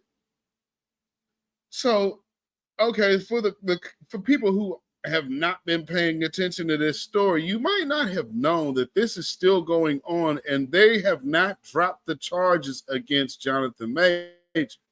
However, the woman that he is suing now in, I guess, retaliation, or not retaliation, but in response, she has fled the country. Now, mind you, she has said that she was assaulted or whatnot. Well, something that I guess some of us knew and some of us have seen and some of us have not. There's actually footage of this woman after the so-called alleged incident that she was talking about. Check this out. That's her. She's at a club with her buddy. It's all gravy. Problems. Yeah, she's not in a bad way. She's not in a bad way at all. All right. So I understand people are a little upset because, you know, when you want to try to besmirch a black man and it doesn't go your way, you know, sometimes you get support. And in this case, he's getting support. And so he showed up to court today with him and his entourage. This is a scene of them walking in.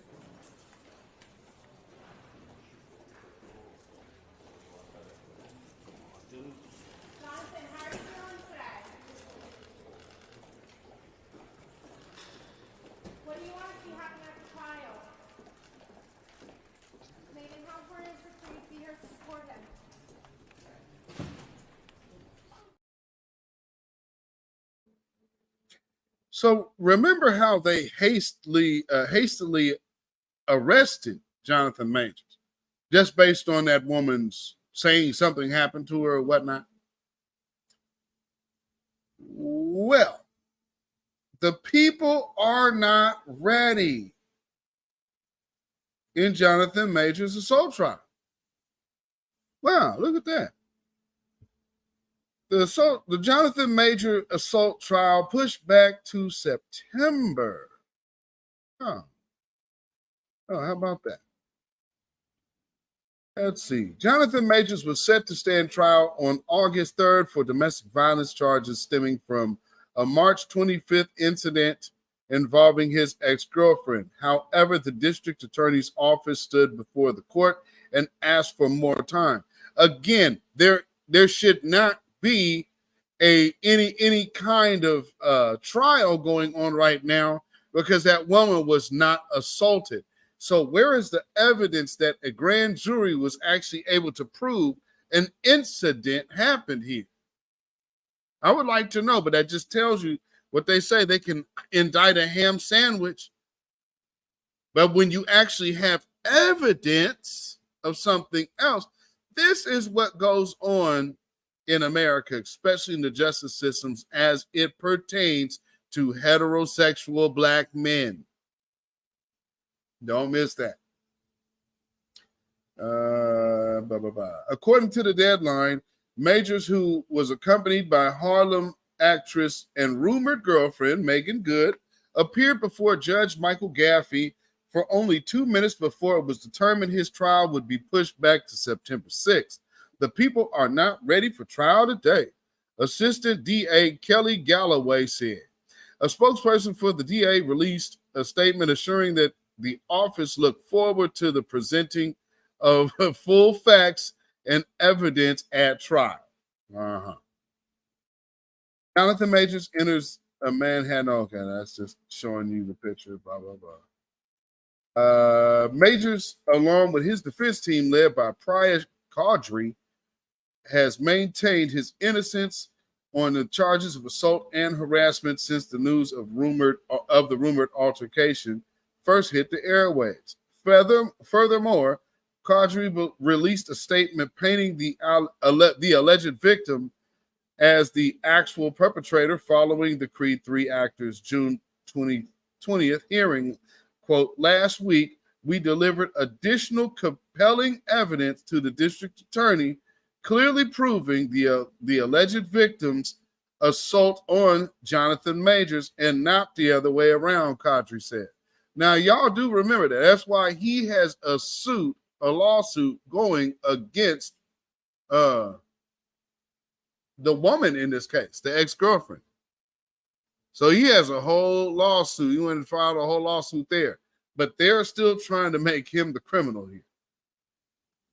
Conflicting details surrounding the 911 call placed on the night of the alleged assault, as well as the events that led up to it, have been circulating for months.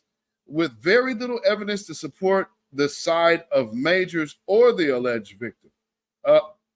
No, that's not true. There's evidence to support Majors. We're not just fitting to ignore that and act like they in equal footing. No, they are not.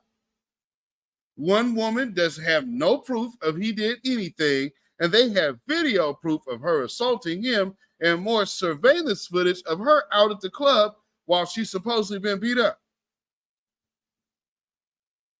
So, no, I don't think so. There's enough evidence right there. But they obviously are ignoring that.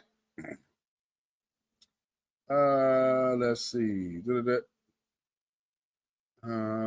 For an excruciating 4 months, Jonathan Majors, the real victim in this shameful ordeal, has had his life, career, and reputation torn apart, Kadri said after the brief hearing. Yet he remains unwavering in his determination to be absolved from this harrowing ordeal.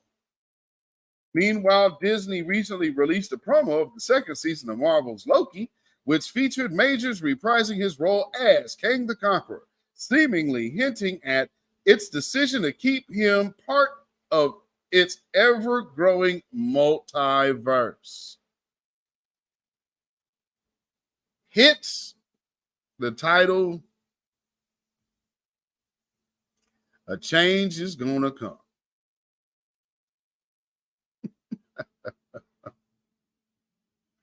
Because as you see, Karens are losing their minds out here, aren't they?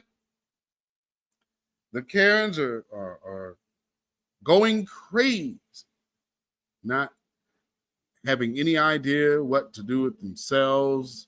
They have to compete with Black women, so much so that some have put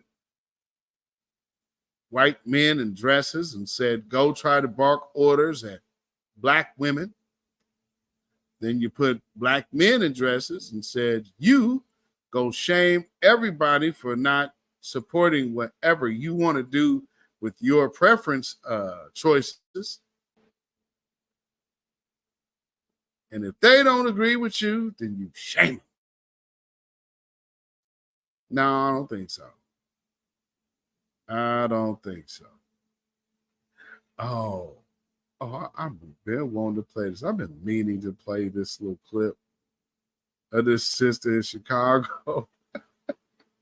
Family, do y'all know that like, I'm pretty sure y'all have been seeing the picture of this dude. Let me see if I have his picture in here.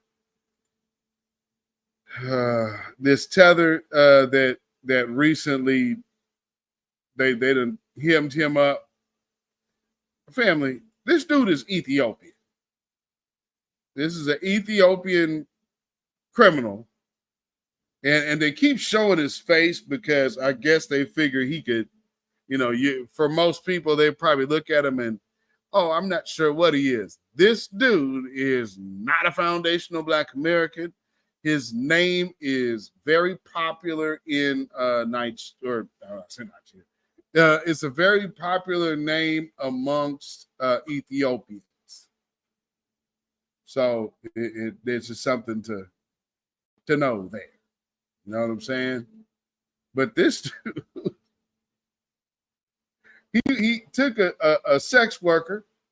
So he landed him a prostitute up in Seattle, and then drove her all the way down to Klamath Falls, where he had her hemmed up and tied in a makeshift prison in his basement.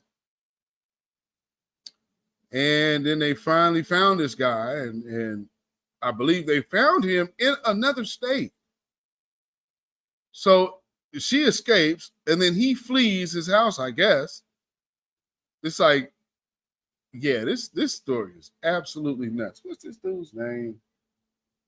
Let me see. Oh, yeah. Let me get over here with this dude. And this, again, just kind of going into the point of what is coming here to this country And then they'll come over here and be talking crazy about us, right? Talking crazy. Oh, you guys just, nobody wants to be you. Oh, nobody wants to be you. Oh, word?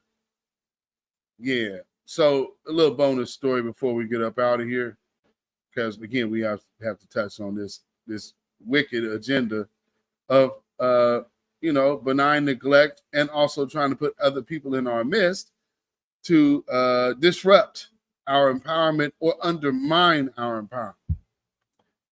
Nagasi Zuberi, identified as suspected kidnapper and serial horror in Klamath Falls case. FBI requests public help. And look at this Tether's face. Okay, you see the devil in it. The FBI has requested the public's help gathering information about Nagasi Zuberi, who was identified yesterday as the man accused of sexually assaulting and imprisoning a woman in a makeshift cell in his garage in Klamath Falls, Oregon. Zuberi was taken into custody last month by FBI agents at a Walmart in Reno, Nevada, following a tense 45-minute standoff. His wife and one of his children were with him during the standoff. His arrest came after a Seattle woman managed to escape from her his cinder block cell and raised the alarm by flagging down passing motorists. Wow. The FBI believes that Zuberi may be responsible for multiple sex crimes across the country and has appealed for the potential victims to come forward. The 25-year-old suspected serial offender, so the serial SO, he lived in 10 states within the last 10 years, including California, Washington, Oregon, Colorado, Utah, Florida, New York, New Jersey, Alabama, and Nevada. Zuberi has used multiple aliases, including Sakima, Justice Haichi, and Justin Kouazi. The FBI suspected he may have duped multiple victims by drugging their drinks or pretending to be an undercover officer, as was the case with his latest kidnapped victim. So he was faking to be a narc and then kidnapped the girl. Now notice this though. Notice what you see on the screen. These are the victims of a suspected serial killer from Portland, a white man named Jeremy something. Has nothing to do with this case. However, notice where it's strategically put, because they're talking about we're looking for more of his victims to come forward. And then you show the dead white women here. Why would this be a video? Watch the latest video on our YouTube channel. And it literally is right after you're talking about he might have victims in other states or other victims out there. Ooh, buddy, you better know how these folks play. And I will say this too. For all of these crimes, like notice how the victim's face is here. Why isn't their alleged deleter face up there too? With this, all you see is this man's face. With this, you just see the victims. And that's how they do it on the local news here. It's exactly the same way. You just see the victims, unless, like with this dude, all you're going to see is a black person being a criminal. Shout out to the local news stations here. Good looking out.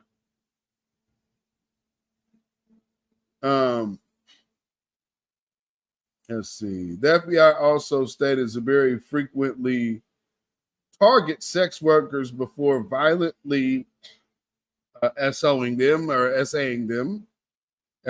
He will often film the attack to make it appear consensual and threatens his victims with violence if they go to the police. The suspected offender has convictions for possessing a gun in public, in a public place in Chicago, and for speeding with a suspended license in California. And a former neighbor in Vancouver, Washington, issued a temporary protective order against him following harassment. On July 15, 2023, Zuberi is accused of soliciting a woman for sex in Seattle before pretending to be an undercover officer. He then threatened the woman with a stun gun and put her in handcuffs. Zuberi reportedly told his victim that he was taking her to a police station, but instead drove her approximately 450 miles to his home in Klamath Falls. The woman was placed in a makeshift cell in Zuberi's garage, which was made of cinder blocks and a metal door that only opened from the outside. The victim said she soon realized that she would likely die if she didn't escape. After Zuberi left, she reportedly banged on the door until her hands bled, and thankfully the door broke. She fled the premises and was taken to a hospital. The Klamath Falls Police Department searched the premises and found the cinder block cell. Wow. And so that's the cell she was in.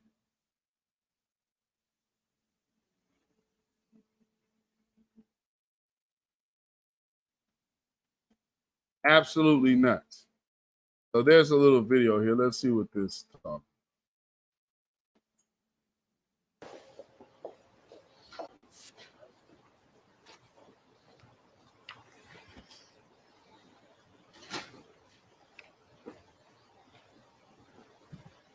Good morning. Thank you for joining us here today. My name is Stephanie Shark. I'm an assistant special agent in charge in FBI Portland. I am joined today by Assistant United States Attorney Nathan Levarchuk, Klamath Falls Police Captain Rob Reynolds, and John Castellino, Assistant Attorney General for the Oregon Department of Justice. Although law enforcement daily combats violence and tragedy, some cases alarm even the most seasoned investigators, particularly when shocking details are revealed and we see that there may be multiple unknown victims. The case we are here to announce today, uncovered in Klamath Falls, Oregon, is that kind of case. And while the alleged perpetrator is already in federal custody, the disturbing evidence uncovered to date points to an individual's ongoing and escalating pattern of violence targeting women in multiple states throughout the country. When police responded to a 911 call in Klamath Falls, Oregon on July 15th, they discovered a makeshift cinder block cell. Okay, so yeah, this is just a press conference on that. You guys pretty much see what's going on there, so I'm gonna play all of that. So that's pretty much the story with this. And so again, family, they're gonna keep trying to show this guy's picture. This dude is not one of us. He is a absolute tether. So don't let these folks put this dude on us, because you know how they like to do. You know how they like to do. Oh, all of you say he's a black man. He is black. No, he Ethiopian, and they don't even identify as black. So you can miss me there. And again, that's why I played the tether reel before we left. And I guess maybe I should end the way we started. And let me get that in here. I need to play the sister from Chicago first. Let me play the sister from Chicago real quick, because this was on I think TikTok. I've seen it on Twitter. It's from TikTok on Twitter. But check this out. I want to say real fast to the black community of this town, in the words of Malcolm X, we've been hoodwinked. run amok, bamboozle, and those crooked, probate judges. Yeah, right? Oh! The crooked probate judges. Do I need to name the name so you gonna get on it? Because if you don't get on it, I'm coming back and I'm naming names. This alderman? Yes! Yeah. Come on, baby. Who is my alderman over there in South Shore? Is it Greg Mitchell? Is it Nancy? Yes. Who's my commissioner? Yes. They don't do Is that. it Stanley They Moore? don't help you. Is it Bill Laurie? Oh! Who do you take the issues to? Yeah. Is it the city? Is it the county? Okay. They guys are straight up in a litigation maze. That's not intended for you to get justice. Shout out to that sister. Shout out to that sister. Because, see, right now, they're trying to give everything about us away, even our culture. Now, let a tether tell you, oh, I don't want to be you. I don't want to be you. Well, right now, they're trying to use your criminal element and attach that to our culture, which it is not. Also, you're trying to now rewrite history of our own foundational Black American music. And then turn around with the same breath and says, no one wants to imitate you. Well, family, I'm going to just play a real quick clip of this.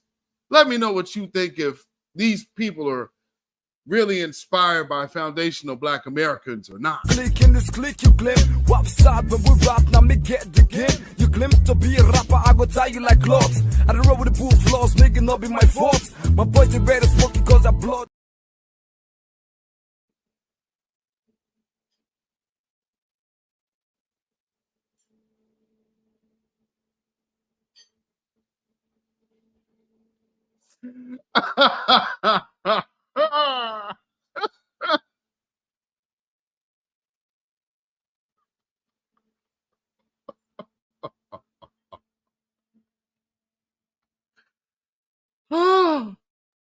Oh man, yeah, you can't trust. No. Say, oh yeah, we not sure. We don't want to be anything like any FBA. Click in this click, you claim wap side when we rap, now me get the game. You claim to be a rapper, I go tie you like clothes. I don't roll with the booth flaws, making not be my fault. My boys they better smoking cause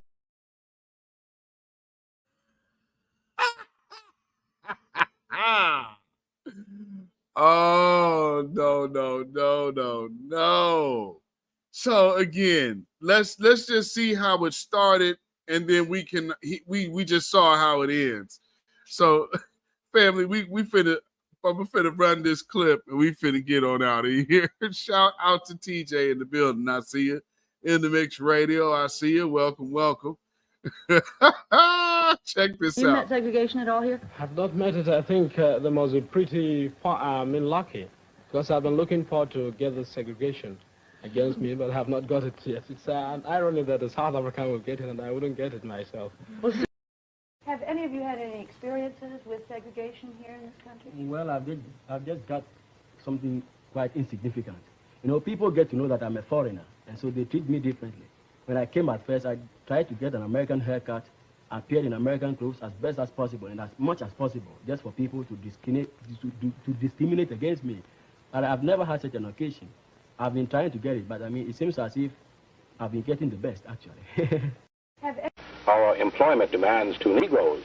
I would include Puerto Ricans and other minorities throughout our country, which have been similarly discriminated against, though not for so long a period of time as Negroes. Puerto Ricans weren't enslaved. Yeah, this is a problem that stems from slavery. And this compensation, this compensation is coming to people who were enslaved by the white man for 400 years. The Puerto Ricans don't even fit into this picture. Well, they do fit into it. No, they do fit into it. The problem is the Negro problem. They're not lynching Puerto Ricans. If a dark-skinned Puerto Rican went down to Mississippi, he probably would be lynched too. Spanish, he wouldn't be lynched. No, they don't. It's the Negro here, and as long as he can speak Spanish or some other language, or if he ties his head up with a turban or something, he can go anywhere in Mississippi or in your own. Foolishness. Everybody slow down, okay? because it isn't just about who was enslaved. It's about now what attaches to blackness as a consequence of enslavement. So I don't care where you come from in the world. Greg, of America, blackness attaches to you as a form of stigma. Greg, the ADOS and the foundational black people gonna be upset with you. All of you. I want all of the smoke because it's baby smoke, number one. And number two, I'm a descendant of those who was enslaved. And number three, bring your best in fact, bring them all. In the words of William Rakim Griffith, I take 7 MCs, put them in a line, and then find 7 more brothers who think they can rhyme. Then find out.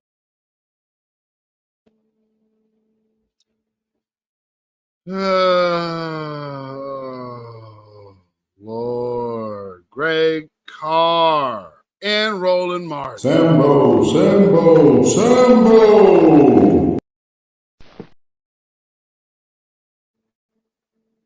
Oh, wait a minute. Wait. Let me see. I gotta see what's going on here. Hold on. Names for my lip gloss is something that nobody would have ever thought of. Right. The lip gloss brand and the names for my lip gloss is something that nobody would have ever thought of. I got one called Nut, and it's the color of some nut. I got one called Gonorrhea. It's green like gonorrhea. I got one called Yellow Discharge, like how girls be having yellow discharge.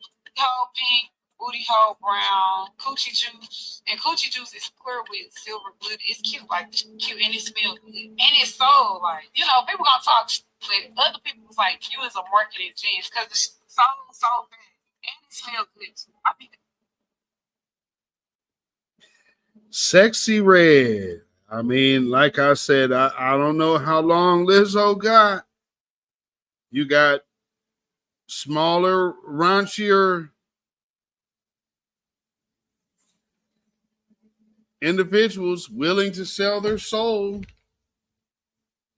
I mean, they're all in. They're all in. Boy, it's mind blowing. The Sukihana and the Sexy Red, that crap is mind blowingly ratchet. You know, and how anybody actually finds himself justifying any of it. But here's the truth. The truth is that this ain't lasting forever. And that's why I titled this broadcast the way I did. A change is coming, because as y'all can kind of see, there's a big pivot in this political era going into these political seasons. Right now, the Democrats are worried about, while trying to target black voters, trying to silence black voters' voices and just saying, shut up and vote. Because we'll just say, well, what you black people want is election disinformation or misinformation, and you're harming the candidates and you're harming the elections.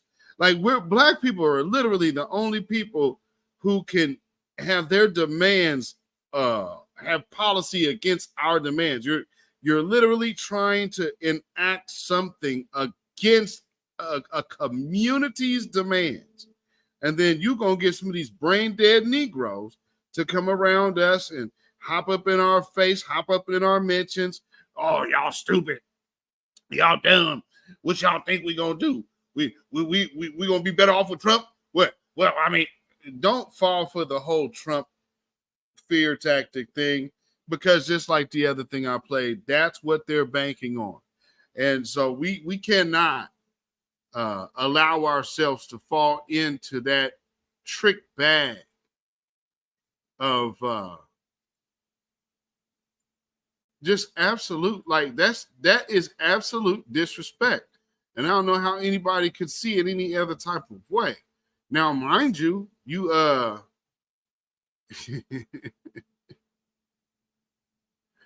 let me see if I can get that back in. You have people that will tell you they're going to vote blue no matter who. But that crowd is dying off. That crowd is dying off at a rapid clip, too. So what goes on now? Now they're telling you they're putting money in to combating election disinformation. What could that even represent at this moment? Like in this particular discussion, what does that look like? What does that even look like? Oh, but there is one piece. Let me see if I can get this in here. Oh, no, I ain't got enough time to play that. I'll have to play that at a later date. Let me see. Let me see what I got here. Where is that at? Give me 1 second. I thought I had it in here.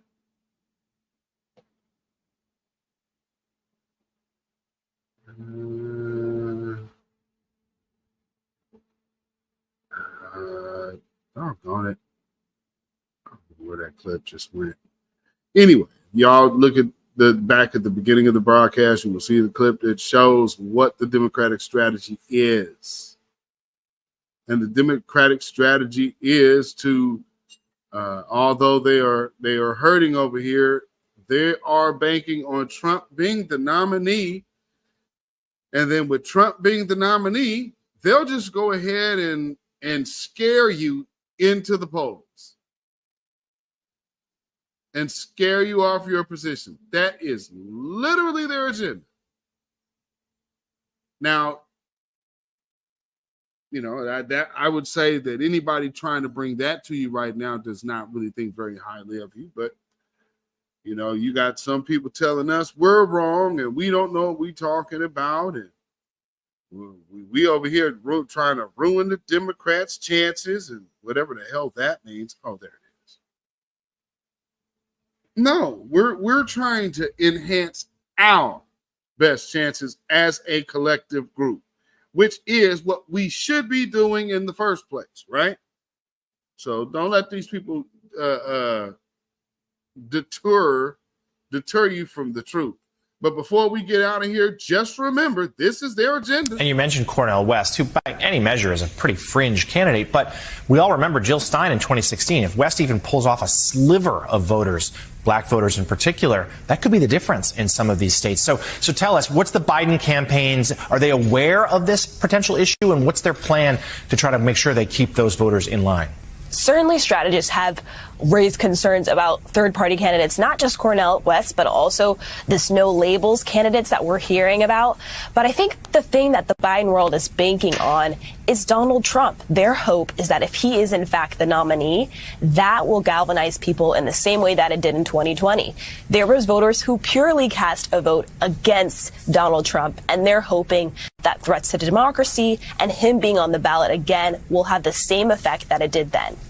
Yeah, that certainly is something in some ways that the White House is counting on. Dynamics would change if the Republicans ended up with a candidate that wasn't Donald Trump, but polls suggest there's not really any sign of that.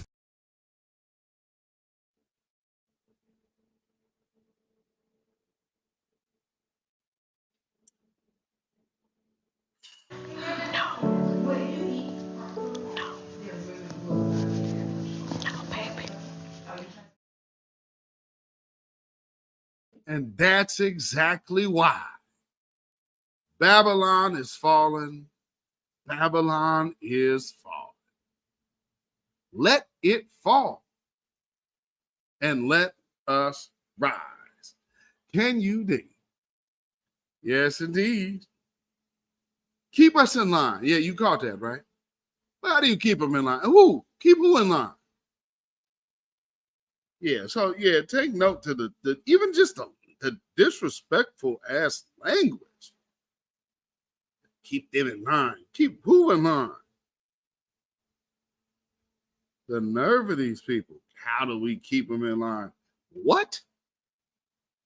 This is what this party thinks of black voters, thinks of black people, and thinks of black folks' futures. If you think that that makes sense, then something is wrong with you. However, I will tell you this.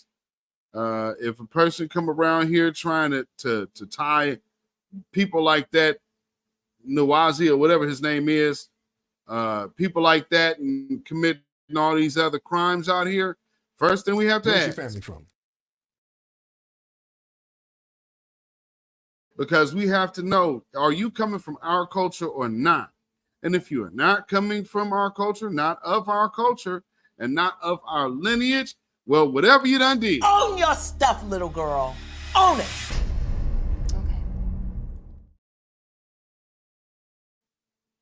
And for you shills and Biden sexuals who don't even know how to approach this new situation that you're facing, because you have been nothing but disrespectful and went full-fledged on shaming tactics.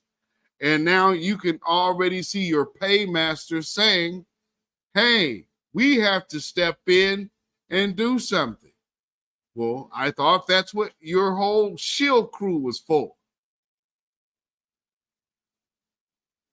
So at the end of the day, I know a lot of people, well, we can't get further by hurling insults, but we can get further with getting suckers out the paint, because at the end of the day, You shouldn't have been talking shit. and so you have all the others that want to sit up here and incorporate everybody into our mix. Like you have now even these rainbow the Skittles bag community trying to come out referring to whatever is going on with them as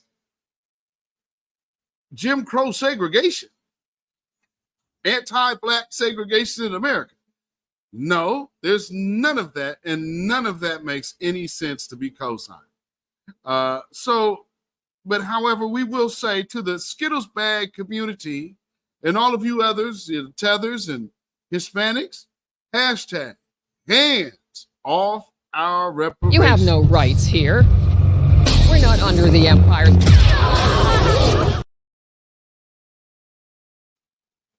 And when you put all of your hope and trust into somebody who is only swore to make sure you get nothing, well, then this is what it looks like to us.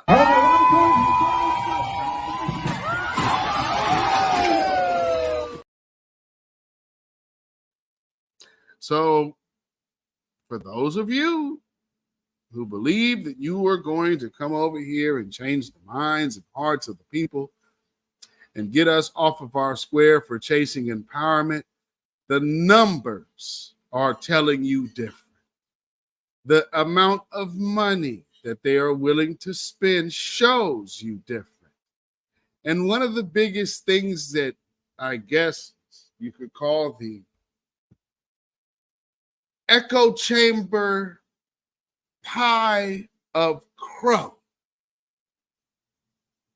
that you guys are eating right now for what you thought you were doing and what you wanted to have us believe we were not doing. Well, if y'all have been in tune to these spaces, well, you've known we've always told you, oh, they know exactly what's happening. And that's just the truth.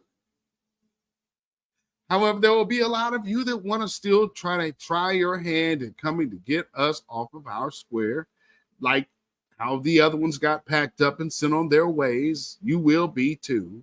And then there will be another after you. So for all of you who think it is still better to fund fighting the grassroots efforts, well, rather than giving what is owed, what is due, and what already should have been paid and full. Yeah, see, you want to stop that? Well, I would have to say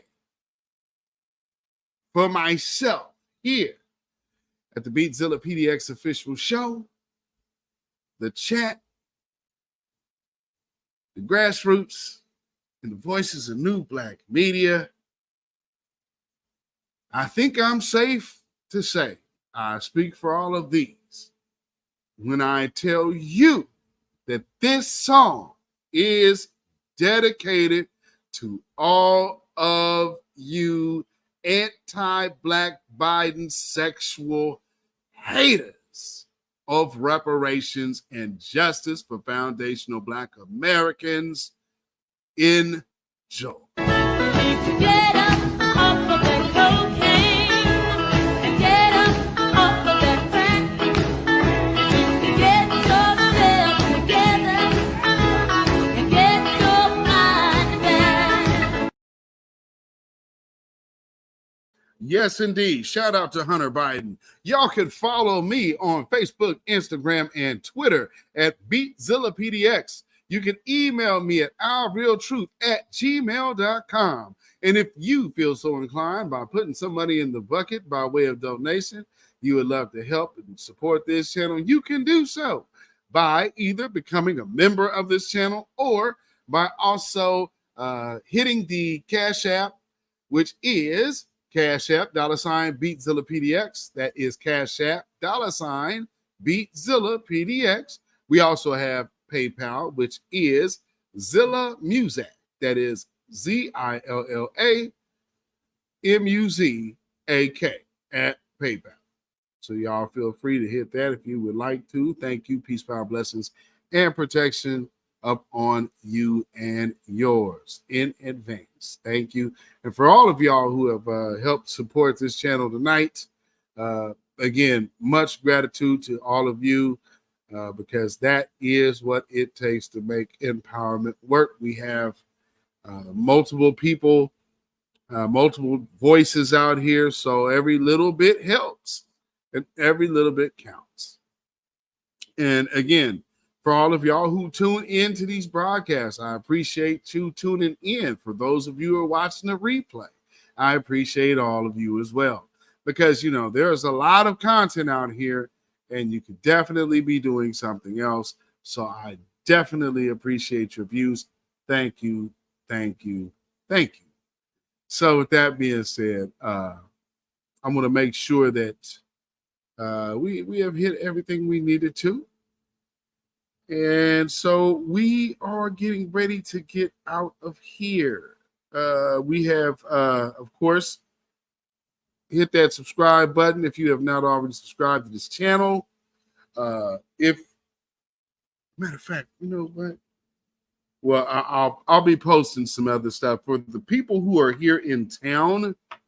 There is a meeting that will be going on towards the end of the month about a kind of a cultural, well, a Black cultural theater renovation, and also trying to figure out some programs, Black community based, to get implemented in that. So for those who are local, I'll be posting some of that information up on the community tab. So just pay attention to my social medias, and you'll see that as well.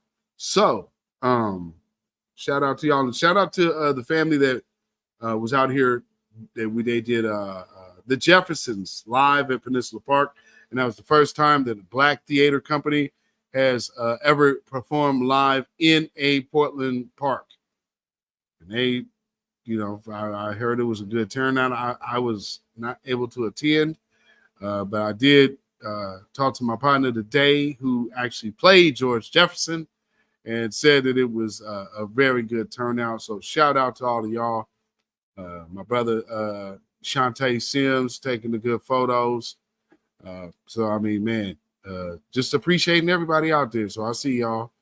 You know, if I'm not in attendance, believe I see. So I'm gonna try to be at this meeting. So if anybody wants to be there, trying to give some input to bringing arts back to our youth, you know, because they have definitely tried in this city to take that away, which most of us hail from the two main Black schools in this town, which one of them is a performing arts school. At least it used to be. But we're, at least Nike still makes sure that the sports teams are good. But Phil Knight, you need to spend some money on that art department. There's a whole side of that school. There's a whole TV studio over there not getting used.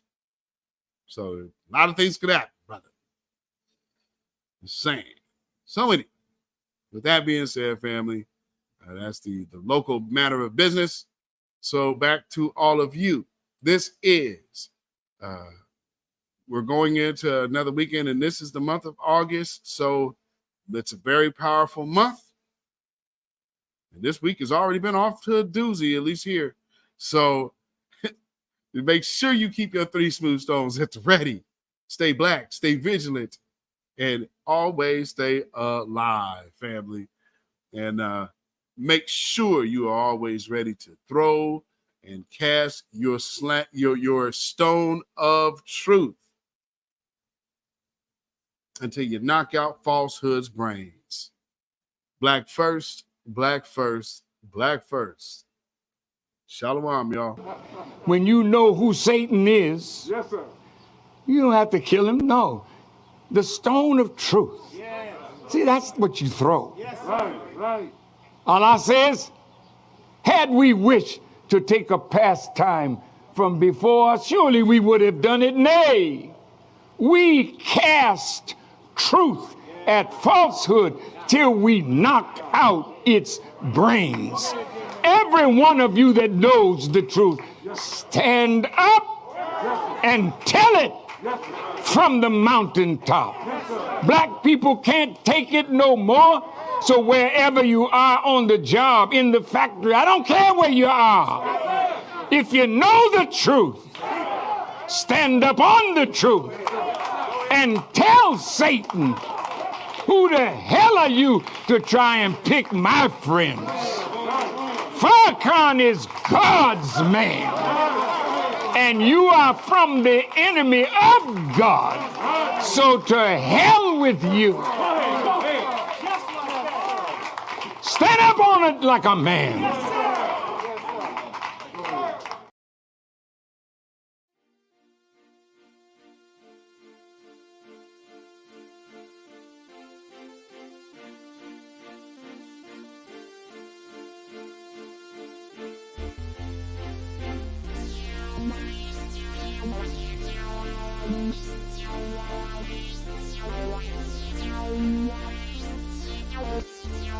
Thank you.